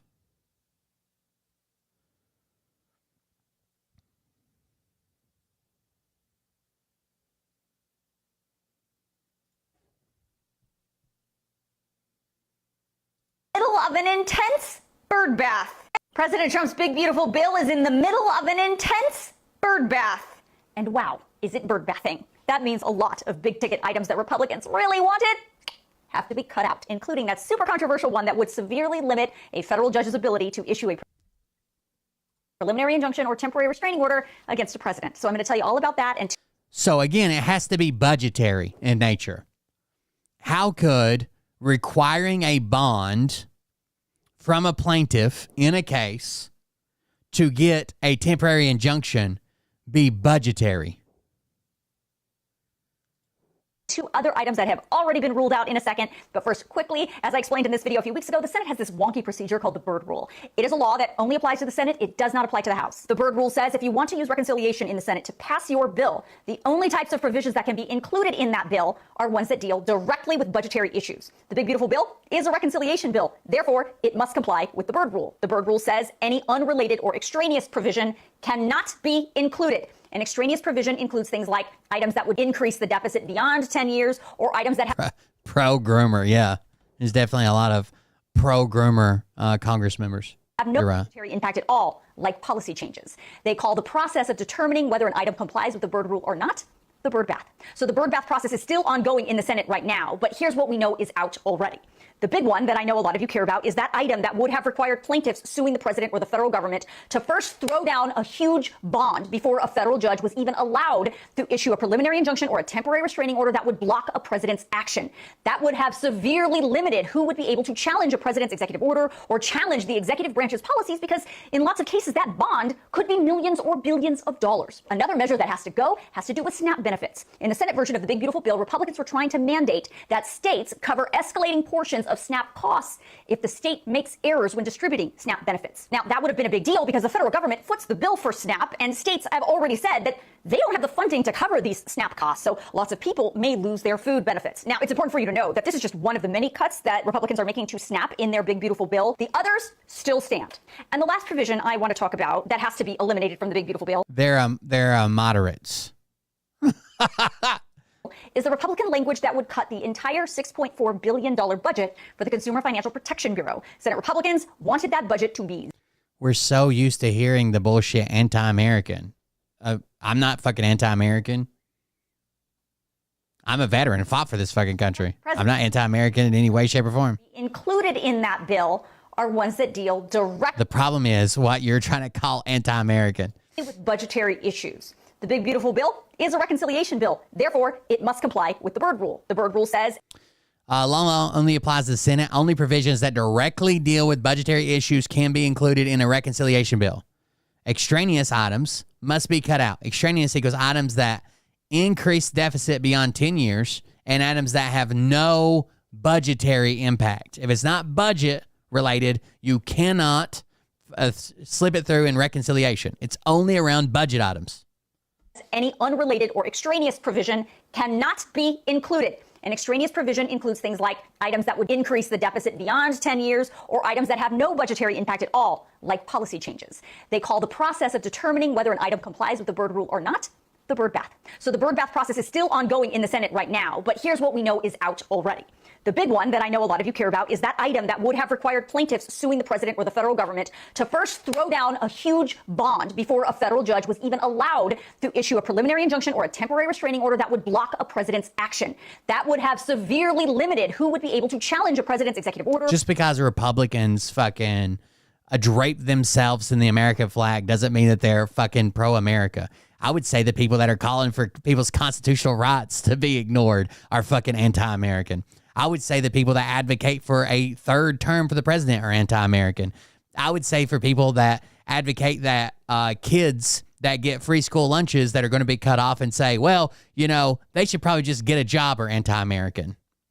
Or challenge the executive branch's policies, because in lots of cases that bond could be millions or billions of dollars. Another measure that has to go has to do with SNAP benefits. In the Senate version of the Big Beautiful Bill, Republicans were trying pretend patriots to mandate that states cover escalating portions of SNAP costs if the state makes errors when distributing SNAP benefits. Now, that would have been a big deal because the federal government foots the bill for SNAP, and states have already said that they don't have the funding to cover these SNAP costs, so lots of people may lose their food benefits. Now, it's important for you to know that this is just one of the many cuts that Republicans are making looking to snap in their big, beautiful bill. The others still stand. And the last provision I want to talk about that has to be eliminated from the big, beautiful bill is the Republican language that would cut the entire $6.4 billion budget for the Consumer Financial Protection Bureau. Senate Republicans wanted that budget to be $0. That violates the Byrd Rule and also has to be cut out. There you go. There are lots of other You can't do that. provisions that have to be cut according to the Byrd Rule, but I thought those three were among the biggest that you would probably care about. Now, just because a provision of the reconciliation bill violates the Byrd Rule does not mean senators can never vote on it. If it violates the Byrd Rule, that just means that particular provision will require the normal 60 Senate votes to pass instead of the 51 votes that you would need to get it passed through a reconciliation bill. Obviously, Republicans want to pack as many things into the big, beautiful reconciliation bill as they can because there are 53 Republicans in the Senate, which means if they all stick together, they only need 51 votes, so they could easily pass the big, beautiful bill without a single Democrat. Again, I thought when I said I'm American, you said, I'm not talking about you, I'm talking about these people in Congress. Well, I named what people in Congress are doing. You're like, well, I'm in favor of school lunches. Okay. That doesn't mean the people, fucking Rick Scott and these motherfuckers are like, well, get a job. Okay. Crap vote. Now, I'll keep you posted if any other big ticket items get cut out of the big, beautiful bill because of the Byrd bath. As I said, that process is still ongoing. There's an update right after this one, too. Hold on. Fact check 3 key points about the Senate's version of no tax on tips and no tax on overtime that I talked all about in this video yesterday. And these fact checks are based on actual comments I am seeing over and over and over. So let's start here. Democrats and the Senate Sergeant of Arms changed the bill. Democrats and the Senate Sergeant of Arms changed the bill. Sergeant at Arms, by the way. Let me make it extremely clear, as I have been for weeks now. The reduction of and changes to President Trump's campaign promises of no tax on tips and no tax on overtime were done by Senate Republicans in the Senate Finance Committee, period. As I have been reporting since last year, Republicans have crafted, written, negotiated, and are going to pass this bill completely on their own. They are not including a single item that Democrats have provided. Democrats have literally no say in any of this. So if you don't like something in this bill, you need to take it up with your Republican lawmaker. Now, I'm not saying that to knock Republicans. This is what happens when one party controls the House, the Senate, and the White House. These kinds of reconciliation bills are pretty normal in that scenario. Democrats did it too when they were in charge of the House, the Senate, and the White House. And every time it happens, it's controversial. Also, it's Sergeant at Arms, not Sergeant of Arms. And no, the I didn't know she corrected at Arms had nothing to do with this bill. But that leads me to this next fact check. Those changes came from unelected person or female who thinks she has the right to change things in the Senate. And then again, this is just a parliamentarian that says, hey, these are the rules. These are the rules. Goes on with a lot of big emotions. It's got to be related to budget, and it can't go over 10 years. First, I don't report on emotions or on your opinions. And the reason this exists is because of this, right? The Senate has a 60-vote rule, except in cases of reconciliation. So the reason that it's only about budget stuff is so it can pass with a simple majority, but you can't slip other things in that you just want in there. So it's a parliamentarian's job to say, okay, well, here's the rule set. Here's what you're trying to do. What fits inside this rule set, what doesn't. And I don't even think it's not political in any way, right? She's been there for years and years. But again, none of the reductions or changes to the no tax on tips and no tax on overtime promises that Trump made came from an unelected person or female. Again, those changes came from Senate Republicans in the Senate Finance Committee. But I think what this person is talking about is the Senate parliamentarian, who is a female, and she did make some rulings on completely separate items in the big, beautiful bill. Again, not on these tax changes. I told you about some of the rulings she made in this video, also posted yesterday. And as I explained in a lot of detail in that video and in this video a few weeks ago, when it comes to reconciliation bills, which the big, beautiful bill is, the upside to it is in the Senate, you only need 51 votes to pass it instead of the normal 60 votes. But the downside is reconciliation bills also have to comply with this wonky Senate procedure called the Byrd Rule. The Byrd Rule is a law which I've talked a lot about as well, that only applies to the Senate. It does not apply to the House. And it says the only items that can be included in a reconciliation bill are ones that deal directly with budgetary issues. Any unrelated or extraneous provision cannot be included in a reconciliation bill. And the Senate parliamentarian, in the end, is responsible for making the judgment call on what complies with the Byrd Rule based on a law. She doesn't just get to take out a red pen and start striking things because she feels like it. The Senate parliamentarian is like the official advisor for the Senate. He or she is the keeper of all the quirky rules and procedures that govern the Senate, like the Byrd Rule.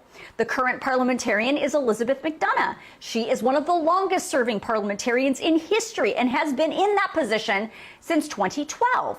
The parliamentarian is not elected. He or she is selected by a Senate Majority Leader from among senior staff and serves at the pleasure of whichever Senate Majority Leader is in power. Obviously, McDonough has been around a while, so she has served under both Senate Republican control There's and a Senate better choice Democrat to keep control. your business And the current connected. Senate Majority Leader, a Republican, John Thune, has already said that he is not going to be challenging McDonough's rulings or her authority when it comes to the Byrd Rule.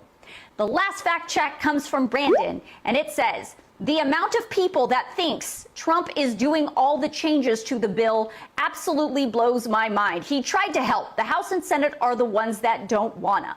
Well, Brandon is sort of accurate. As I have now said multiple times in this video and for months, Republicans in the House and the Senate are responsible for crafting the language of this bill.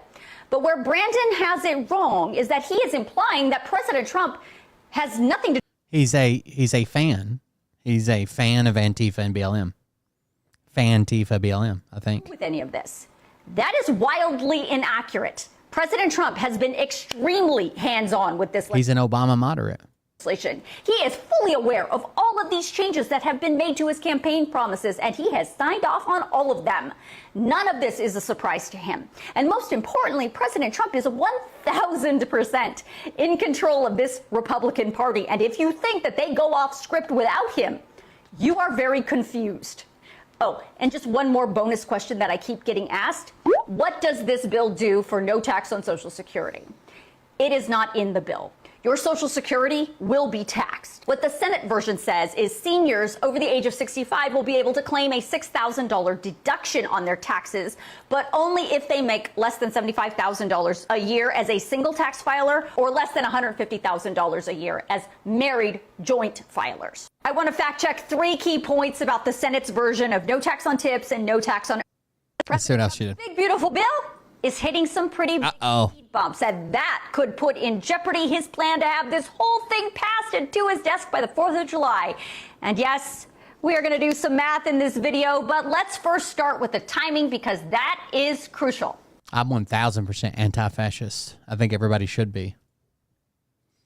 Senate Republican leadership's plan is to vote on the big beautiful bill tomorrow, Friday. And because the Senate absolutely made changes to this bill, that means it would have to go back to the House for another vote. So the plan has been to have the Senate pass the big beautiful bill either tomorrow, Friday, or Saturday, and then kick it back to the House so they have all of these days next week to try and get this bill passed, making it available to get to Trump's desk for signature. The Senate bill and the House bill still don't even match, so I don't think I mean, they would have to they'd have to get it done this week to potentially get it to next week to go. Yeah, I don't know. I don't know if they're getting it before July 4th. By next Friday, the 4th of July. Now, the 4th of July deadline has always been ambitious, but it's also a made-up deadline. If this bill isn't passed by the 4th of July, that does not mean this bill dies. The bill, of course, could be passed later on. Well, this morning, that timeline to get the bill passed in the Senate, maybe tomorrow or Saturday, was thrown into chaos. And that's because the Senate parliamentarian ruled that several key provisions in the Medicaid section of the big, beautiful bill violate the Byrd Rule. And if you don't know what the Byrd Rule is, please go watch these 3. Those aren't exclusive, but okay. Videos. All of the facts are there. Side note, I am seeing a lot of people, including lawmakers, spew a lot of misinformation about the parliamentarian and about the Byrd rule. So I encourage you to please be very careful who you are listening to. The fact is this: the Senate Majority Leader John Thune, a Republican, has already said as recently as today that he will abide by what the parliamentarian rules. Of course, Republicans can take a vote to overrule the parliamentarian's decision, or the Majority Leader can fire the parliamentarian, but those are both considered a nuclear option. And Senator Thune has said if Republicans go down that road, it would open up a can of worms that he wants nothing to do with. The other two facts you need to understand that so many people, including lawmakers, are missing is just because the parliamentarian ruled that certain... They're literally saying like Republicans in the Senate are saying, oh, this unelected bureaucrat ruined our bill. It's just trying to keep you within the bounds of the actual rules. Provisions violate the Byrd rule does not mean that that provision can never be voted on. In fact, lawmakers can simply change a few features of that provision, tweak it just a little bit, and then resubmit it to the parliamentarian for another consideration. And the new version may actually qualify. The other option is to put that provision up for a vote under regular order, not through reconciliation. Of course, then it would require the normal 60 votes to overcome. We should have the strongest social safety nets in the fucking world, dude. The filibuster. This morning, Republican leadership said they are going to try and rewrite these Medicaid provisions that were ruled to violate the Byrd rule. So this definitely isn't over. Now, to the math. Because this is a reconciliation bill, the downside is it's subject to all this parliamentarian stuff. But the upside is the bill would only need 51 votes to pass instead of the normal 60 votes in the Senate. And the current makeup of the Senate is 53 Republicans and 47 Democrats and independents. So we already know, since Republicans have crafted, written, and negotiated this bill all on their own with 0 Democrats involved, we know 0 Democrats are going to be voting for this bill. So this 51 will have to come from right here. You can see Senate Republicans, if they stick together, can easily pass this bill with...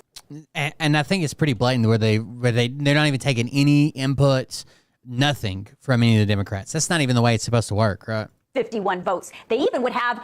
I like when there's opposing parties. It keeps everything in check. It moves slower, but it keeps everything in check. 3 to spare. And I say 3 because, of course, if there is a 50-50 tie in the Senate, the vice president can come in and break the tie. Now, the reality is, at this moment, Senate Republicans are not sticking together on this bill. Several Republicans in the Senate have a lot of problems with this bill. So that's something, honestly, that's a much bigger issue than what's going on with the parliamentarian.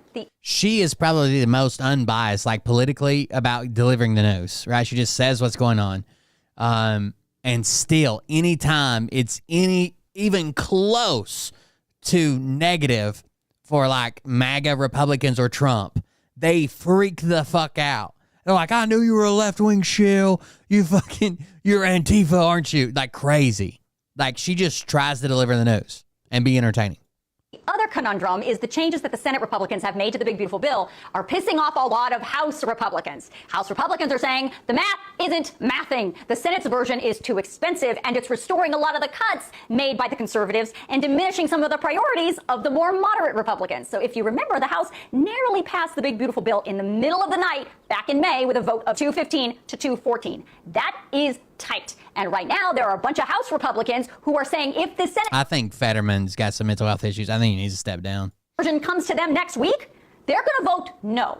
And here's how that math works out. Right now, there are 220 Republicans and 212 Democrats. The 3 vacancies are all Democrats. That means if everyone is present at voting, Republicans would need 217 votes to pass the big, beautiful bill. And again, we know 0 would come from here. So they would all have to come from right up here. That means the House Speaker can only lose 3 votes and still get this bill passed. That is going to be a tall order. So we're going to have to wait and see if the July 4th deadline for the big, beautiful bill is going to hold. President Trump's big, beautiful Social Security and Medicare will start to run out of money sooner than we first thought. And that means when your time comes to collect on Social Security and Medicare, if Congress doesn't do something, you will be getting less in your Social Security check and fewer benefits than those who receive Social Security and Medicare today. Now, that is not my opinion. Those are the facts based on the latest annual report from the trustees of the Social Security and Medicare Trust Fund. And I'm going to talk all about that report,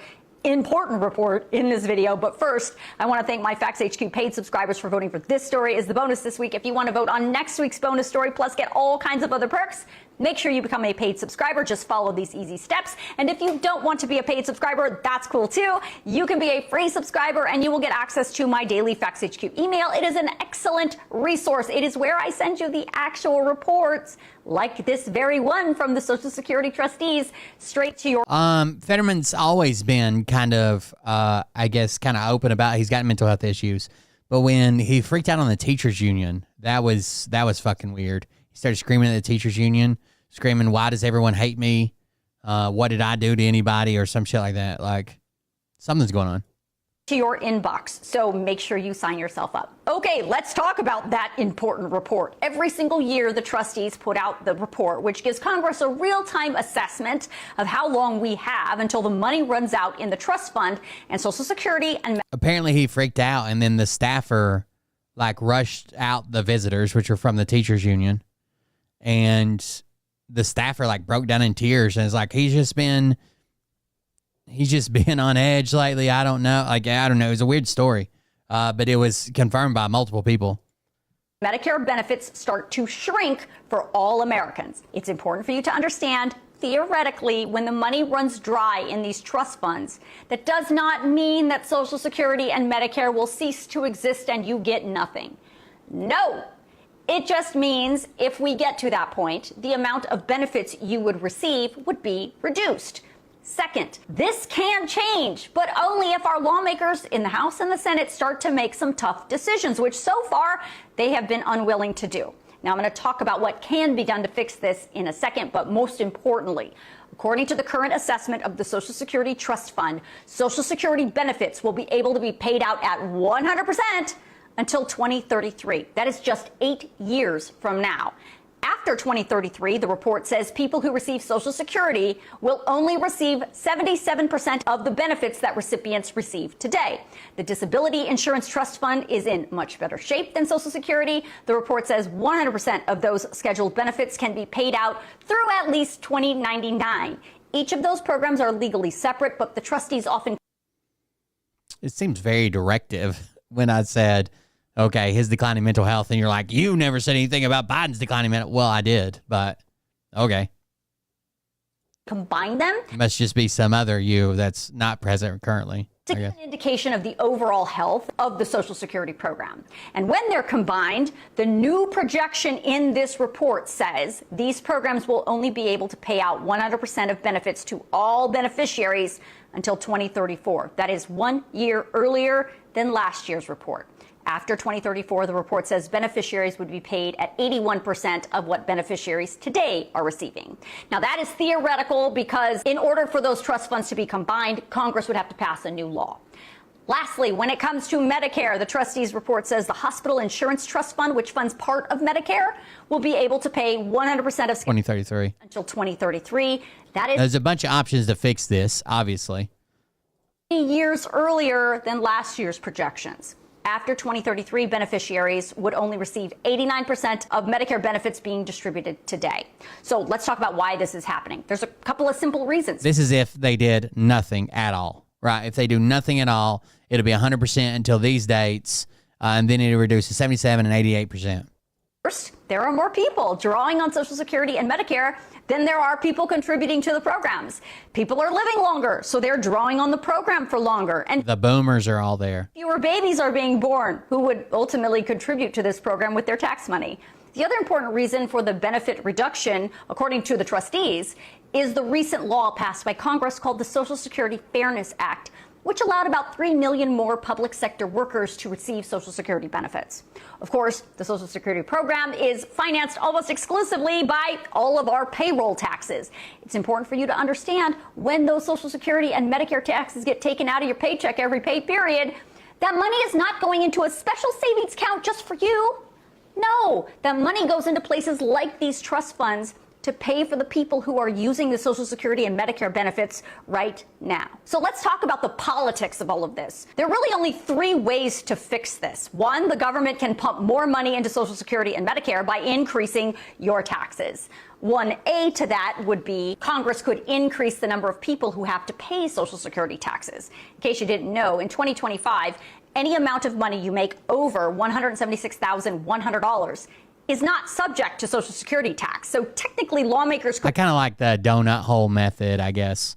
So it doesn't seem like the people who just started barely making more than the 176,100 a year are getting fucked the most. remove that cap or increase that cap and generate a whole lot of income for Social Security from people who are making more than $176,100 a year. Two, the government could increase the retirement age so people pay into the program longer and then have to wait longer to start withdrawing from the program. Or three, the government can just take on more debt to keep paying for the program as it is with no reduction of benefits and not raising the retirement age. Now, the fact is this, Social Security and Medicare. Imagine a guy goes around your town burning down houses, right? And then the police and the fucking the fire department are trying to find him because he's a fucking arson. And then someone else jumps up and says, I love burning houses. Why is the establishment fire department, the establishment police department hate this guy so much? Medicare will cease to exist eventually if no changes are made to the program's benefit. Probably the burning houses. Structure. So far, neither Congress nor President Trump have provided any plan to fix this massive problem. All President Trump has said is that Social Security will not be touched, but that will not fix the funding shortfall. Social Security and I don't think he's going to do anything with it or push to do anything with it because it all runs out after he's gone. The Supreme Court just ruled, generally, no single federal judge can issue a nationwide injunction to block a president's actions, like an executive order, even if technically that order is unconstitutional. Now, Even if it's unconstitutional, you still can't get the nationwide injunction. This is the most important. Even if it's blatantly. Even the Trump administration comes out and says, we know this is unconstitutional. We don't care. It doesn't matter. Case of the term, and it will absolutely impact you because the conservative supermajority of the court just gave all presidents even more power. So you better be paying attention, especially because, as you know, President Trump does a lot through executive order. And now every president after him is also going to be doing a lot through executive order. In this 6-3 ruling, the justice That's not the way it's supposed to work. It's a safety net, not a personal savings account. said injunctions can only be super narrow and can really only be limited to those who are suing. That means President Trump and every president after him can issue executive orders, and federal judges have very little power to stop him or her from impacting the entire country with that order. All of the conservatives were in the majority and all of the liberals dissented. The majority opinion was written by Justice Amy Coney Barrett. She says that no one individual federal judge technically has the legal power to issue a nationwide injunction. She writes, some say that the universal injunction gives the judiciary a powerful tool to check the executive branch. But federal courts do not exercise general oversight of the executive branch. They resolve cases and controversies consistent with the authority Congress has given them. When a court concludes that the executive branch has acted unlawfully, the answer is not. So even when a court concludes that the executive branch has acted unlawfully, she says, "Oh, but you shouldn't step in because that may exceed your power too." Not for the court to exceed its power too. Now, before I go any further, it is super important for you to understand that this is insane.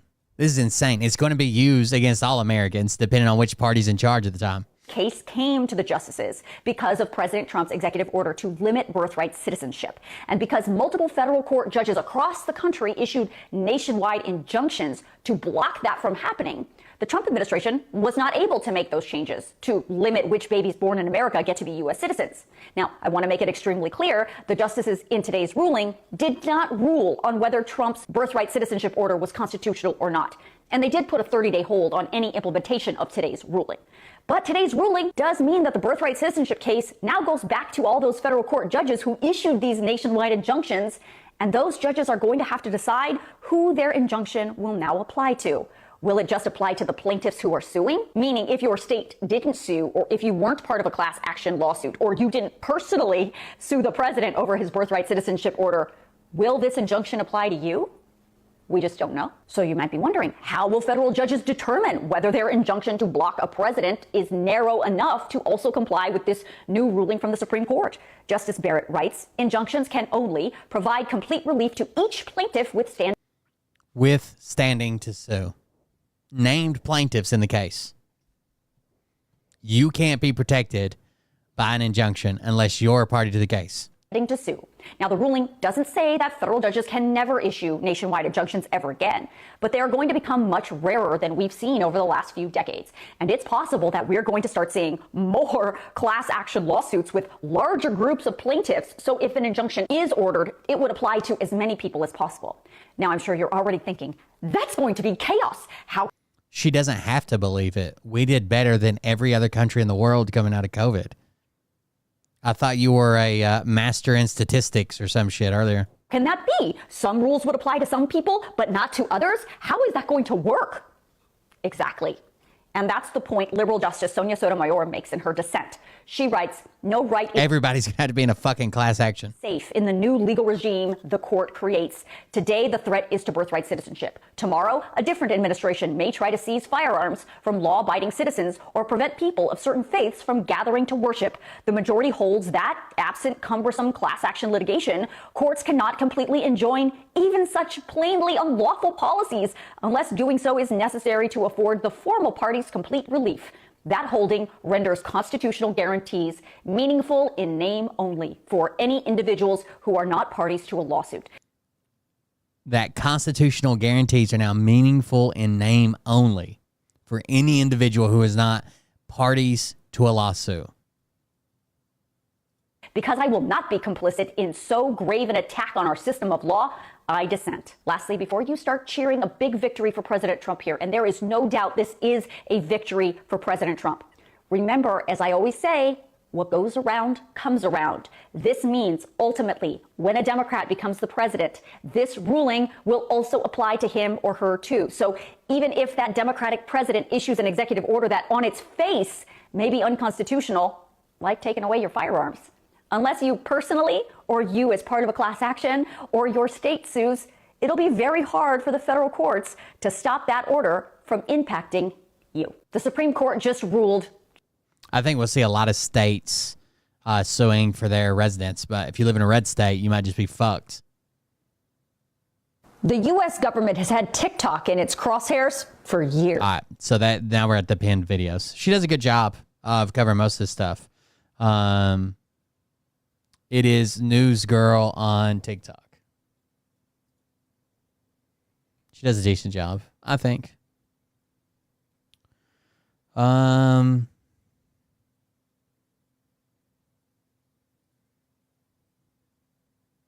Alligator, Alcatraz. Somebody sent me a story on this earlier. And we watched part of this, I think, where they're trying to put up the new detention center. For Florida Governor Ron DeSantis' latest atrocity that he's trying to impose on not only Floridians, but it's. And then today, I guess, Homeland Security tweeted this out. Coming soon. In reference to this. It's kind of ensnaring America at large. For a long ass time, Ron DeSantis and the Second Amendment doesn't matter. Republican cabinet that he has in Florida has been. A president can just executive action and then they show up with a fucking. They show up with a militarized police. What the fuck do you think? You're going to hold off 30 fucking men? Lobbying the Trump administration now to be able to give them. They kick down your door in the middle of the night? Autonomy to be able to house and detain immigrants. We got a badass over here. Of the immigration system federally. So stop for a second. You have a federal immigration system and Ron DeSantis is like, hey, we have space. Why don't we help you to the tune of $450 million? But wait, that's what it's going to cost Floridians to be able to do. Now, DeSantis can seek reimbursement for the federal government, but as a Floridian who pays taxes, the hell, I want my money to be going to this. So, where is Alligator Alcatraz going to be located? It's a 1,000-bed facility that is going to be located in the middle of a park, Big Cypress National Park, and we'll get to that in a second.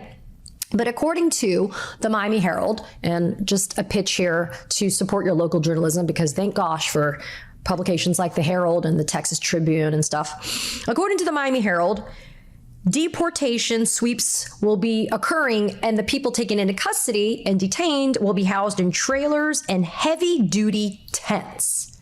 Support the stream at Coldberry.fund, Coldberry.fund. Now, I don't have to tell you how hot and humid Miami can be.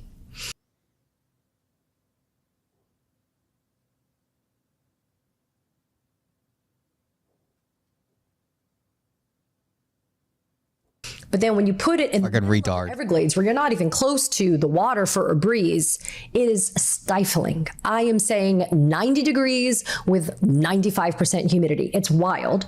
So this 1,000 bed facility that is supposed to open at the beginning of July, so in just a few days, it's going to be located in Miami-Dade County, and there is a private emergency management company that's on site as we speak, helping to construct it. The facility, quote, surrounded by wetlands filled with alligators, snakes, and mosquitoes, according to Kristi Noem, is going to be a cost-effective and innovative way to deliver on Trump's immigration agenda. So again, the cost to Florida to run this 1,000-bed immigration detention facility is $450 million a year. As a Floridian, with insane costs for homeowners insurance to help protect against all the natural disasters, including hurricanes and bad storms, etc. As a Floridian with poor infrastructure, poor salaries for our educators in our public school system, I mean, I could go on and on. We're going to spend $450 million to house detainees. According to Syracuse University researchers, there were 56,000 detained immigrants in federal custody as of mid-June. So the construction of this alligator Alcatraz is going to help Kristi Noem and the Trump administration to be able to house more detainees. FEMA, and if you guys will recall, I did a whole segment on FEMA, the slashing of its employees, the slashing of its funding, and how it's really left a major organization, just an agency, federal agency, just ripe for problems as we enter and as we are in a major hurricane season. FEMA's Shelter and Services Program has set aside $625 million to fund Florida's effort to build alligator. It's a slow encroachment. It's always a slow encroachment, right? It's not, hey, we're going to go to everybody's house and take everybody's guns. It's, oh, these people, or the people that were diagnosed with this, or the people that posted this on social media, or the people that have ever been charged with this, or the people that have done that. It's not one night we're going to show up to everybody's house and take every fucking gun in the United States. But when it's you, when you're on the list for something you've done or said or been or have done or own, then there's no protection for you unless you individually sue the federal government. It doesn't matter if someone in your exact situation sues the federal government and they say that's unconstitutional. You can't do that. Doesn't matter. You have no protection for it. Alcatraz and to maintain that facility. The Biden administration actually used the FEMA Shelter and Services Program to, quote, support local governments and nonprofits to house, feed, and transport immigrants that were released and processed by Homeland Security, end quote. So the Biden administration used that money to be able to help immigrants that have been processed by Homeland Security and that have been released. And now the Trump administration wants to use that money to take immigrants and put them in sweltering well, if you understand it, you're just saying retarded shit. Suffocating heat, Florida heat, in a tent in the middle of the freaking Everglades. Florida Attorney General James Uthmeyer, I don't even know how to pronounce his last name. Oh, he's a real gem, let me tell you. Says that alligator Alcatraz will be open the first week in July. And according to the Miami Herald, state contractors were on site as early as Sunday afternoon to begin construction yesterday on Monday. But where are they getting all of this land? This land is a very large site that is within Big Cypress National Preserve, which is an environmentally protected area. So if you look at the peninsula of Florida, there is this area called Big Cypress, and you drive through it when you're traversing the state, north, south, east, and west, and it is an environmentally protected area. And so the fact that this alligator Alcatraz is located in the midst of this environmentally protected area is just wild to me. Think about what the environmental impacts are going to be from running a more than 1,000 bed facility in the middle of the Everglades. Not to mention, again, how horrific the conditions are going to be. You know what it kind of reminds me of? Do you guys remember Sheriff Joe Arpaio from Arizona, the Maricopa County Sheriff? Remember how he made that tent city in the middle of the Arizona desert where he forced the prisoners to have to wear pink underwear, and it was under the sweltering sun and the heat of the Arizona desert? Well, last I checked, the legal tab for defending and paying out settlements and lawsuits for the cruelty and the inhumane treatment that he gave was in excess of like $100 million.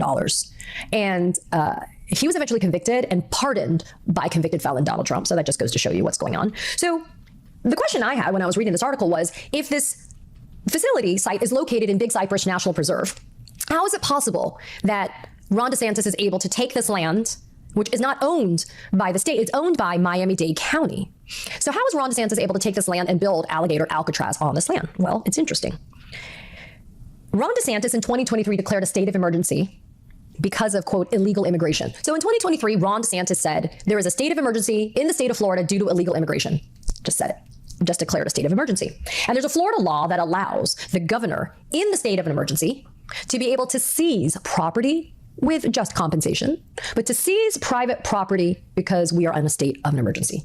So I went and I pulled that Florida statute. Yeah, right now it's people that make social media posts critical of him that are just fucking visiting. Wait till he gets to the homegrowns. Because I wanted to see exactly what it said. And this Florida statute is from 2024. It's statute 252.36, and it's entitled Emergency Management Powers of the Governor. And it's 4 pages long, but this is the relevant portion I wanted to read to you. Section 252.36, and if we go to number 6, sub D as in dog. 6 says, in addition to any other powers conferred upon the governor by law, she or he may, and let's go to D. Subject to any applicable requirements for compensation under 252.43, which is another state statute, the governor may commandeer or utilize any private property if she or he finds this necessary to cope with the emergency, end quote. It's always an emergency. Let's just take a second, please, let's go in the legal weeds together, shall we? And let's look at the statutory construction of this language, of this Florida statute. It's very broad. Wouldn't you agree? Seems a little vague. Seems a little vague and very broad to me. Commandeer or utilize any private property. Okay, so the fact that it's any is terrifying, right? Any private property, subject to just compensation, any private property. If she or he, as in the governor, finds this necessary to cope with the emergency. Well, doesn't define what necessary is. What is some of them they've already grabbed U.S. citizens by accident. Necessary. Vague and broad language. To cope with the emergency. I don't think Ron DeSantis knows how to cope with shit. But to cope? What does to cope mean? You know, I want to take a kind of detour for just a hot second with you guys because you all are so smart and so dialed in. You are what I love to call a high information American. To a terrorist prison in the middle of the night before a judge's order, before they have to comply with the judge's order. Just resubscribed for 38 months. Thank you very much, Cutie. Suck these nuts. Thank you, buddy. I appreciate it. He can suck these nuts. Thank you for the donation. I just got a donation. Thank you very much. I appreciate it. We will use that. We're kind of short this month, but hopefully get that straightened out here soon. I'm always good at the first of the month. It's the end of the month. Everything runs short. We talk all the time about why state statutes that are being written by Republican legislators are intentionally vague and intentionally broad. We've seen this in the context of abortion bills. We've seen this now in the context of emergency powers for a governor. We see this all the time in the context of immigration laws, right? I mean, when you draft Speaking of, I think Bert has got either somebody's trolling him really well, or he's got somebody that wants to start backing his show because he's like, the haters are gonna just absolutely lose their mind. I think he actually said, hold on, let me show you this. Where would I get it? Facebook. Hold on, just a second.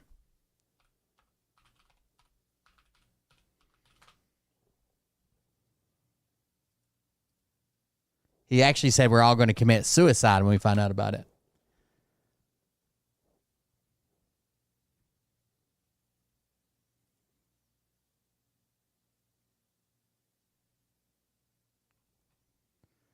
I think it was on the...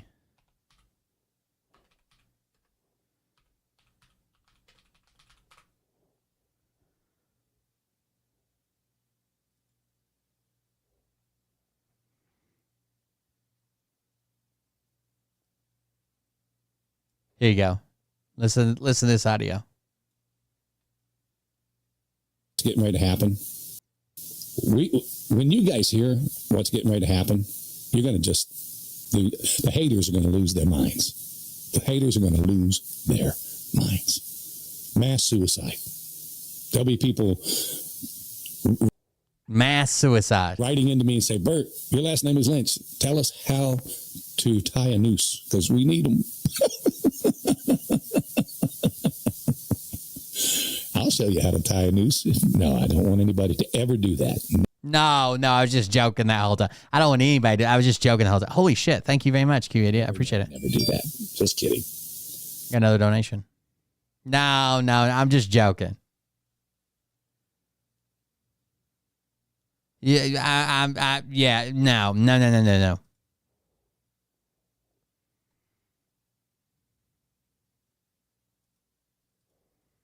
One more time. When you guys hear what's getting... This is also the phone calls he's been taking during the stream or whatever. He thinks that, I really hope it's somebody trolling him, but he might actually have a sponsor. I don't know. You're going to just... The haters are going to lose their minds. The haters are going to lose their minds. Mass suicide. There'll be people writing into me and say, Bert, your last name is Lynch. Tell us how to tie a noose, because we need... Bert, your last name is Lynch. Tell us how to tie a noose. We'll have a bridge jumping off party. I would, but the closest bridge to me is destroyed, so but to wait. They rebuild it. Tie a noose, because we need them. I'll show you how to tie a noose. No, I don't want anybody to ever do that. Never do that. Just kidding.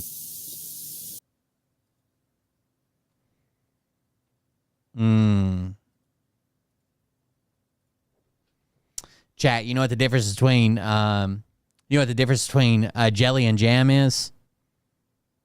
Yeah, I don't even have a bridge. What's the difference between jelly and jam? Language for a statute, and you leave it intentionally broad and vague, it is subject to so much interpretation that, of course, yes, it results in litigation and lawsuits in order to obtain some type of clarity on whether certain prescribed conduct is allowed or not. But then it also affords the people that are in the seats of power, like Ron DeSantis, the luxury of saying, well, look, I think within my discretion, right, because he's the governor, I've declared an emergency, and this is necessary to cope with the emergency. So the state of Florida has offered to pay $20 million for the land, for the site of Alligator Alcatraz. But a pair of county appraisals... Well, I can't jelly my cock down your throat.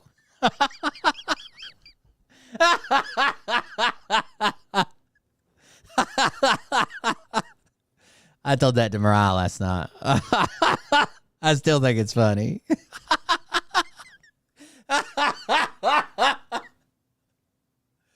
Oh, shit.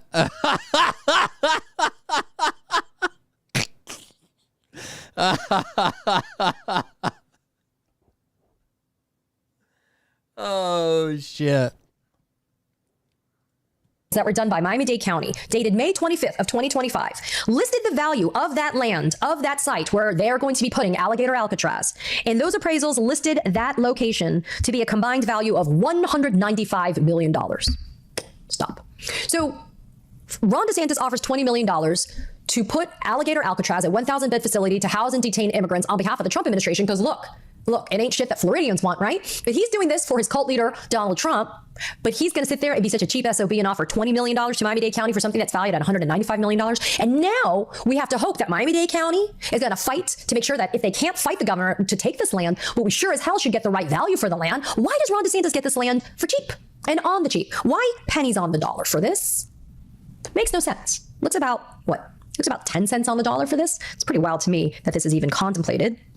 Alex Howard, former DHS spokesperson under the Biden administration. I love the description that Alex gave. Alex described the Everglades facility as, quote, DeSantis's little Guantanamo in the swamp.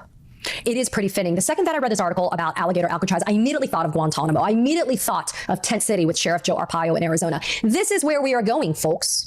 We know that DHS, ICE, and Customs and Border Protection are totally thinned out when it comes to resources. That's why they're trying to hijack state resources. But then you have the voluntary willingness of people like Ron DeSantis, who's still trying to kiss Donald Trump's ass, saying, you know what? Hey, I'm here. I've got land that I can give you to be able to use. It's going to cost my taxpayers $450 million. And yeah, I get it that you're going to be able to reimburse me later on. But in the meantime, we're going to foot the bill for it in Florida so that we can cruelly and inhumanely house and detain immigrants. Do you want to be in a tent in the middle of the Everglades surrounded by mosquitoes and alligators? Do you want to be in 95-degree heat? I think you missed the joke, Sister Doll. And humidity? It's the cruelty. The cruelty is the point. It's not a bug, it's a feature. The cruelty is the point, not only for people like Ron DeSantis, but also for people like Donald Trump. It is a part of a campaign of terror and intimidation. It's a part of a campaign to dehumanize our fellow citizens, Americans, neighbors, members of our communities. We talk about this all the time at the Katie Fang News Channel. We have to learn from history. And history has taught us That when you follow a path of fascism and you allow the dehumanization of a person, it becomes so much easier to not see them. It becomes so much easier not to see the value of them as a human. When you dehumanize, when you treat them like animals, look, we wouldn't even let your dogs be in that type of heat and in those types of conditions. If you were scrolling on social media and you saw a dog locked up in the middle of the Everglades, in the sun, in the heat, in the humidity, the outrage would be wild, wouldn't it? You would demand justice. You would demand justice for that dog. You would demand accountability for that dog's owner. You would be outraged. You'd say, cops, go and bust open the windows of that car or break the chains of that dog so that that dog doesn't have to be in those conditions. But then we're okay with human beings being like that? They're still humans, folks. I don't care if they're here in an undocumented status. They are still humans. They deserve the due process they are afforded under the United States Constitution. And to be housed in this way is to treat them like shit. Be mad, be outraged, demand accountability. I intend on following up with the mayor of Miami-Dade County. I intend on following up with the state of Florida. You know, they don't talk to people like me. The state of Florida, including Ron DeSantis, his wife Casey, and others, they don't talk to independent journalists like me because they're scared. They're scared when they are challenged with the truth that they will not have the answers, right? They'll give some prepared spiel or shtick or line, some canned answer. And I don't care about the legality of the state statute, right? I understand that DeSantis can seize this land and use it as he sees fit, but there is an emergency, right? We always have to be one step ahead of them. We have to be smarter than them, and we have to know there is no state of emergency in Florida due to illegal immigration. Because if there was a state of emergency, that's what gives Ron DeSantis the power to do this, to take this land. Because otherwise, he wouldn't have somewhere to be able to put it, right? We don't have some huge swath of real estate available for this. He has to put it in the middle of the Everglades as well, to add insult to injury. Be mad, be outraged, demand accountability. I'll see you on the other side. Katie Fang here. The truth matters now more than ever. So hit that subscribe button so you don't miss a thing. Thanks for watching. Oh, that's more of that footage from the arrest, wasn't it? I don't know, guys. Getting pretty fucking bad. I don't want to be part of a class action.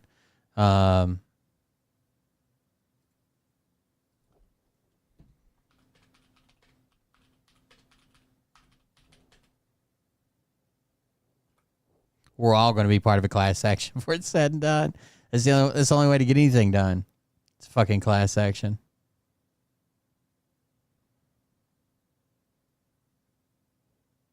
Shit's, I don't know, fucking wild, dude. June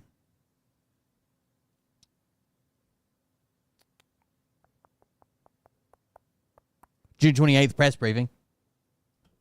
President Trump, who just got done beating Wayne Gretzky at a one-on-one on the rink. That's because Canadians are losers. Canadians are famously difficult to deal with, which is exactly why President Trump has stopped all trade deal conversations with Canada. They're trying to play in our faces, and we're not going to let that happen. Our deal maker in chief was given. Oh, well, what did you do to become a U.S. citizen? Well, I was born here. Okay. We'll give them exactly what they're going to pay us to do business with us for the privilege of working with the United States of America, the greatest country in the world. He will decide in 1 week, and that is a wink to one of their only exports, a radical left band called the Bare Naked Ladies Hello Offensive. One of their lyrics also went like this: "How can I help it if I think you're funny when you're mad? Try not hard not to smile though I feel bad. I'm the kind of guy that laughs at a funeral. If you can't understand what I mean, you soon will." Whoa. Now, if that's not radical left and that's not proving that Canadians are famously hard to work with, I don't know. I was born here. Sure. Speaking of funerals, Joe Biden paid respects to Minnesota lawmakers yesterday at the Capitol. Is President Trump... Okay, well, Joe Biden attending that funeral, hopefully he was just there as a dress rehearsal for his own. Now, sorry that President Donald J. Trump, our dealmaker-in-chief, future Nobel Peace Prize winner, and star of Home Alone 2 Lost in New York, is just busy trying to fix everything that the incompetence of Joe Biden and Barack Hussein Obama got us into. Guys, they tanked the economy. They tanked the economy so hard, but no, President Donald J. Trump has brought the S&P 500 and the NASDAQ up to record highs. Thank you, President Trump. Is that what I'm hearing? That's exactly what all of you should be saying, but you're not because you're ungrateful. Okay? But no, the SCOTUS wins, hello. We're just slam dunking left and right here in the Trump administration, just like LeBron, okay, who President Trump has beat on a one-on-one game, but you guys remember that. It was famously super easy for him. Of course it was. Trump, we're taking power back from radical left lower judges and putting the power back in its place. And we also have let 0 illegal criminals cross the country, unlike when Joe Biden was just asking people to come into the country. Illegal criminals like Albrego Esta Bonita Bandera. Sure. Any thoughts on Gavin Newsom suing Fox News for $787 million for defamation? Washington Post. You're just digging for no, Gavin Newsom does not even belong in the same conversation. Fox News is a great organization, unlike the fake news network that Caitlyn works for. But I was born here. No, he's not even worth that much. Californians, he should just go back to looking in the mirror, Gavin. And then you just distract him with the mirror. That's all you have to do. Sure. Is President Trump sad that he missed Jeff Bezos' wedding this weekend? President Trump is working, trying to make America the hottest country in the world again. And plus, it's too hot in June in Venice. It's weird to get married then. President Trump, who just got done beating. She's very funny. I just saw her on a podcast the other day talking about how she came up with it. Might be that clip. Hold on. What is the first time you see Carolyn Levitt? Here's the thing, because I mean, I'm Florida, Georgia. I know girls like her. Like, I just knew when I looked at her, I was like, oh, this was the girl on the softball team that she's mean, will do whatever it takes. Like, if you're on the opposing team, she'll check you. Like, the kind that gets a little too aggressive for no good reason other than she just wants to win. And that's the kind of energy that I see in her. I didn't have a real opinion of her immediately until I heard her speaking. The dangerous way in which everything gets twisted whenever she speaks, I found that to be very in alignment with what this administration is pushing, but also as a character, yummy for me. It's the shadow aspect of things. It's like, oh, she really just goes for it and just flat out lies. And when she would tell people, hey, that's insulting or whatever to somebody for even bothering to ask a question, I'm just like, that's a choice. And so it is kind of fun to play in that. But then in real life, you have to remember that you're like a real person with morals and ethics and that cares about people. So when I play those characters, it's as a character, but as a real person, she's extremely dangerous. It's already happened. People that had non-deportation orders, right? What is the first time you see Carolyn Levitt? They didn't have a chance to show it. They didn't have a chance to prove it. They didn't have a chance to anything. They were just rounded up, shipped out. It's already fucking happened. All right, guys. I think that's it for me. I'll be back tomorrow, I assume. Thank you guys for joining us. Thank you for being here. I appreciate it. I'm going to hop off here. Support the stream more offline at Colbert.fund.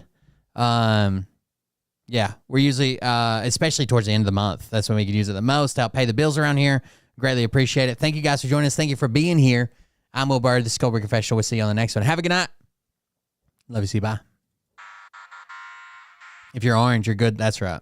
But I can tell you this. Get that Cheeto blood running through you. This particular show, you don't have the fork and balls to call out the people on this planet by name and tell them exactly who they are and tell them the rest of the world who they are. You don't have the fork and balls. You don't have the balls. Okay. Yeah, he's clearly not a fucking moderate. off the bat. That was thrown out the window immediately. Cheetolini.